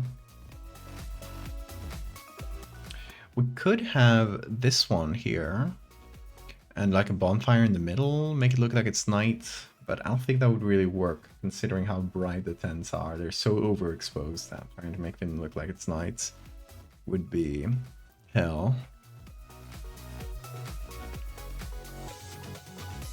Be careful, it could be a segregation operation. You do camps like that? Yeah. Always gotta... We'll check. So we don't use anything rancid like that. Seems like it's mostly Boy Scouts and military though.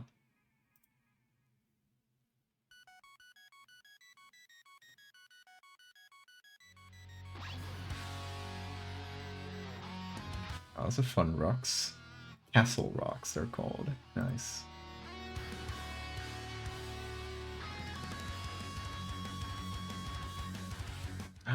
Creepy picture again.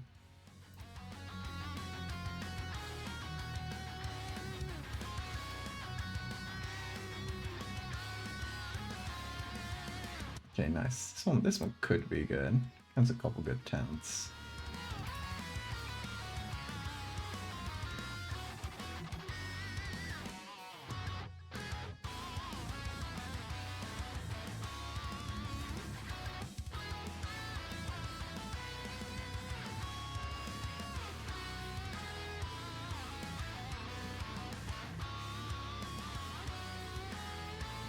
We're starting to get unrelated results. It's like 47,000 images, so... Tourist camp.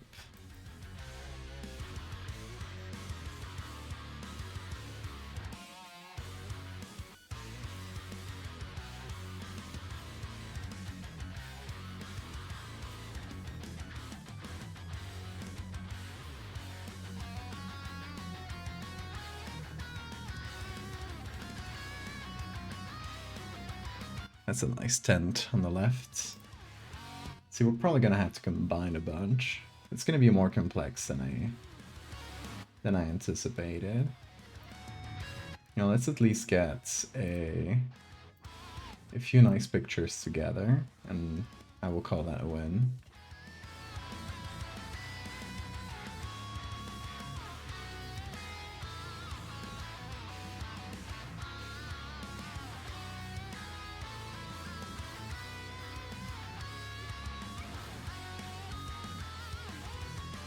Hey Pyro, I'm looking at camps.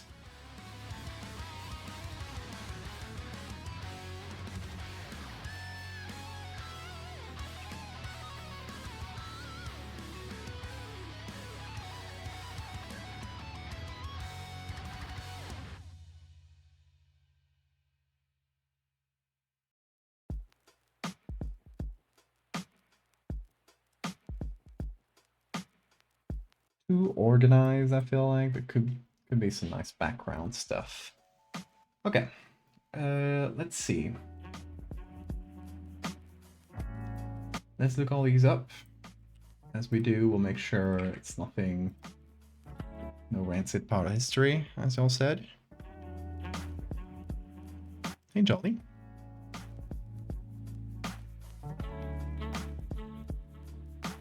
Oh, I actually got a couple pictures from here. That's nice. Seems like military camp, yeah. I'm gonna download both.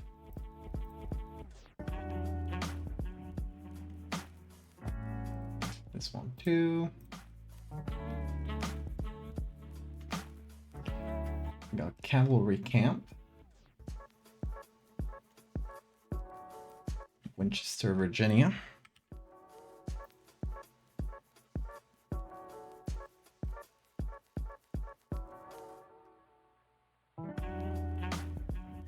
Oh, a few pictures. Okay, we're looking for this one here. And you know, if we find another good one, but I wish the thumbnails were bigger sometimes. This one's good. Eh. This one's pretty nice, actually. I like this vibe, and there's a couple people like posing in the photo. Because for all the areas that we've done for Dreadfarer, they feel a bit more impersonal. They're just a picture of the place. But for this one being the camp where you spend a lot of the time like between, like so just stocking up between each expedition, it's nicer to make it feel like more lived in. So this one could be nice. I like that.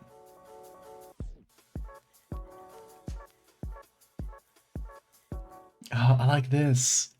Like the two sticks. Just holding up all the utensils. Very improvised, very cool. Okay. That one was a good one.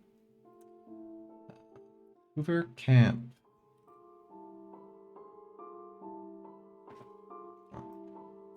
Let's see what that is.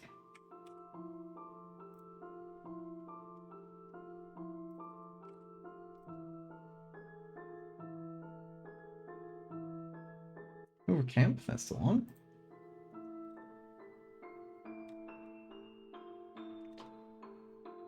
No info on it, but we're gonna assume it's a military camp. It's, oh, marine camp, yeah. Well, it literally says it in the image. I just didn't read the full thing. Okay, we got Black Bear Camp, which seems Boy Scouts-ish.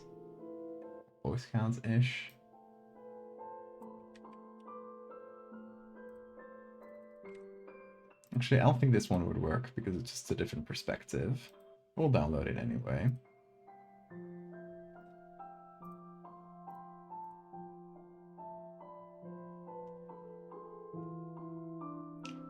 We got camp buildings.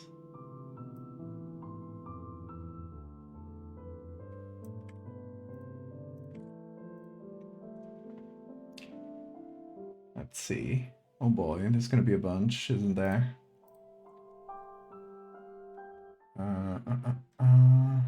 Okay, it seems like these. It's just a lot of pictures. Oh, that's the one, I believe.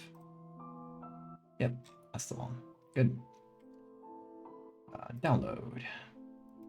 Thank you very much.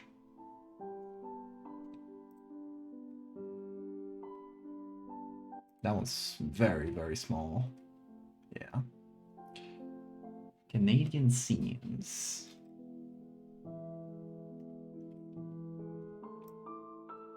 Tourist camp and tents. Let's see how big it is. It seems really small, so if it's that small, I don't think we'll be able to use it. Yeah. Yeah, no, we can't really use that, unfortunately. Same for that. Too bad. This open camp. Yeah, I like that there's people next to it.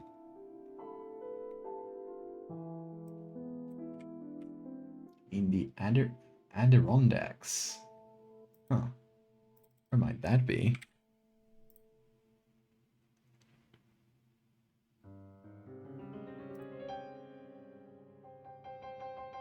You want to know what the Adirondacks is? It's a fun word. Okay, just one left. Just called camping. Last negative photographer. Sure. I love a good photographer. Yeah, I think I just gotta look for camping in photos. Because there's no more info here.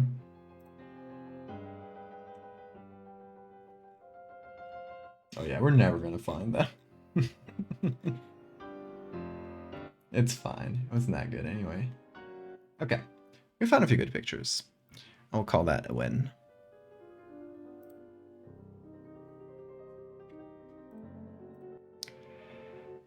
Let's see. Is saved. Let's open up one of the areas.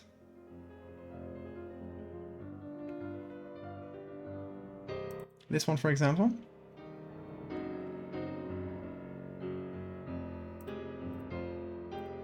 There it is. And we're gonna call this one just camp.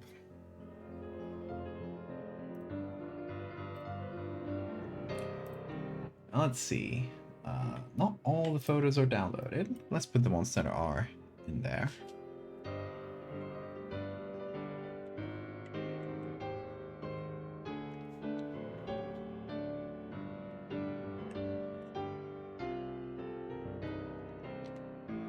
I think this is my favorites. Honestly, we could use this as a base. Does this give you like scrappy adventurer makeshift camp vibes? What do y'all think? I feel like we can cut it like here, and then on the left have the sort of implied the rest of the camp to make it feel like it's part of a big area full of little makeshift tents.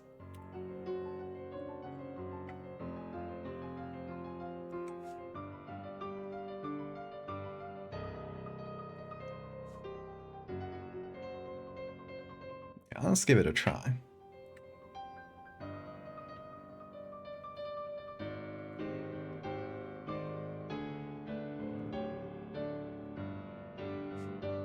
Oh no! We can't use masks.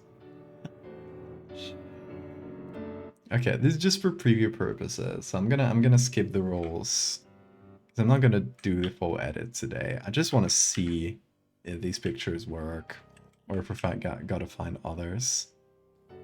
So this is out of convenience and not part of the final edits. Please don't kill me.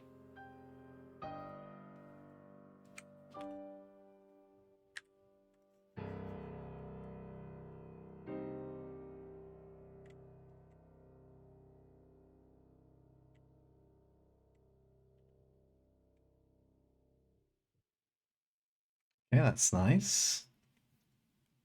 What else do we have? This one, which is a bit too orderly for the background, but the utensils contraption. Yeah, I love the contraption. It's so makeshift.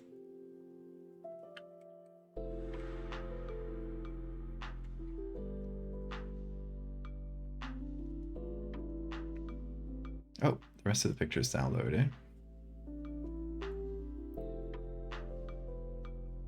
It is this one and this one, I believe.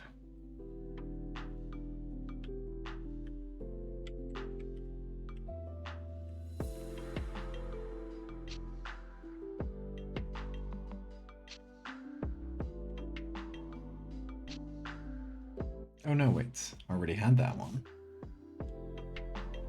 So there is another picture I downloaded. It's just changed order, I guess. This one we already have, this one we have. Got it. Okay, it's this one, I think. Nope, that's here.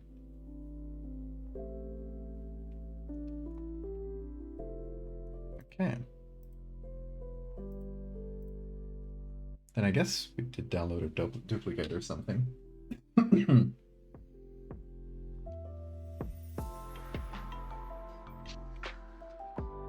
That one could go in like the back.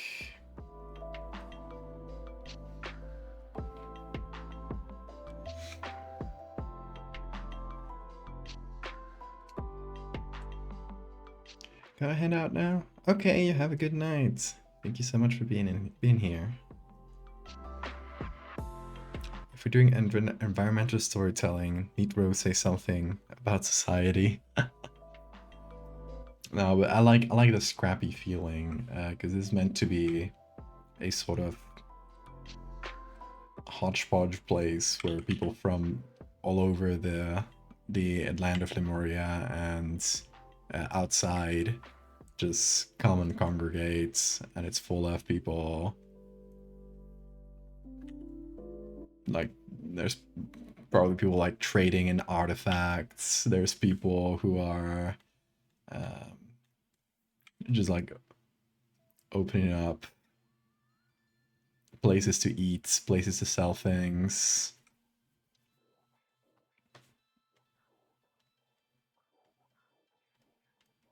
Unsavory folks, for sure. Oh, thanks for the save reminder.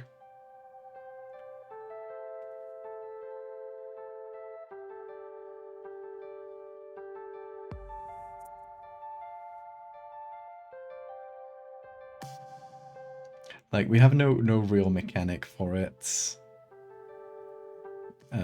But I think an event where like little events that could happen in camp would be fun. It's just like mechanically it doesn't fit into the game. Like, imagine you walk into camp one day or you're sleeping in camp and you just get robbed, or some strange fellow shows up, tries to sell you something that's definitely cursed.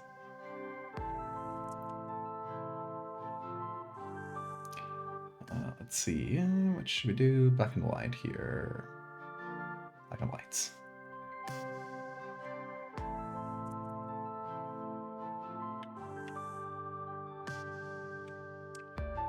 Definitely have to choose some here. They're getting cramped. Pile them up.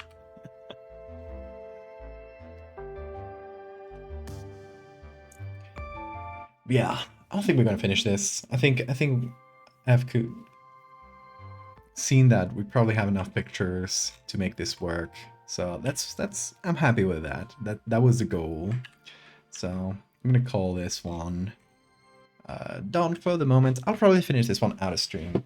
Not a super like interesting photo in terms of there's nothing cool or creepy going on. It's just a cool camp.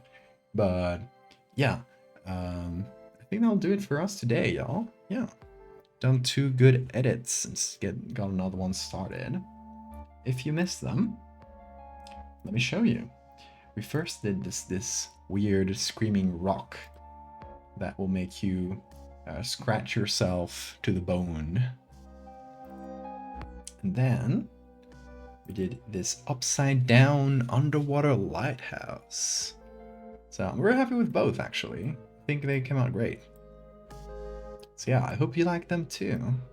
That's gonna do it for art streams this week, because tomorrow we do have a stream, but it is gaming. Tomorrow, I remind you, we're gonna play Home Safety Hotline, the DLC for Home Safety Hotline, which is coming out tomorrow, and it is a Christmas-themed DLC. I got pictures. There's 3 pictures I made for it, and a bunch of other pictures my friends made. So yeah, that's gonna be fun. That's gonna be exciting, I think.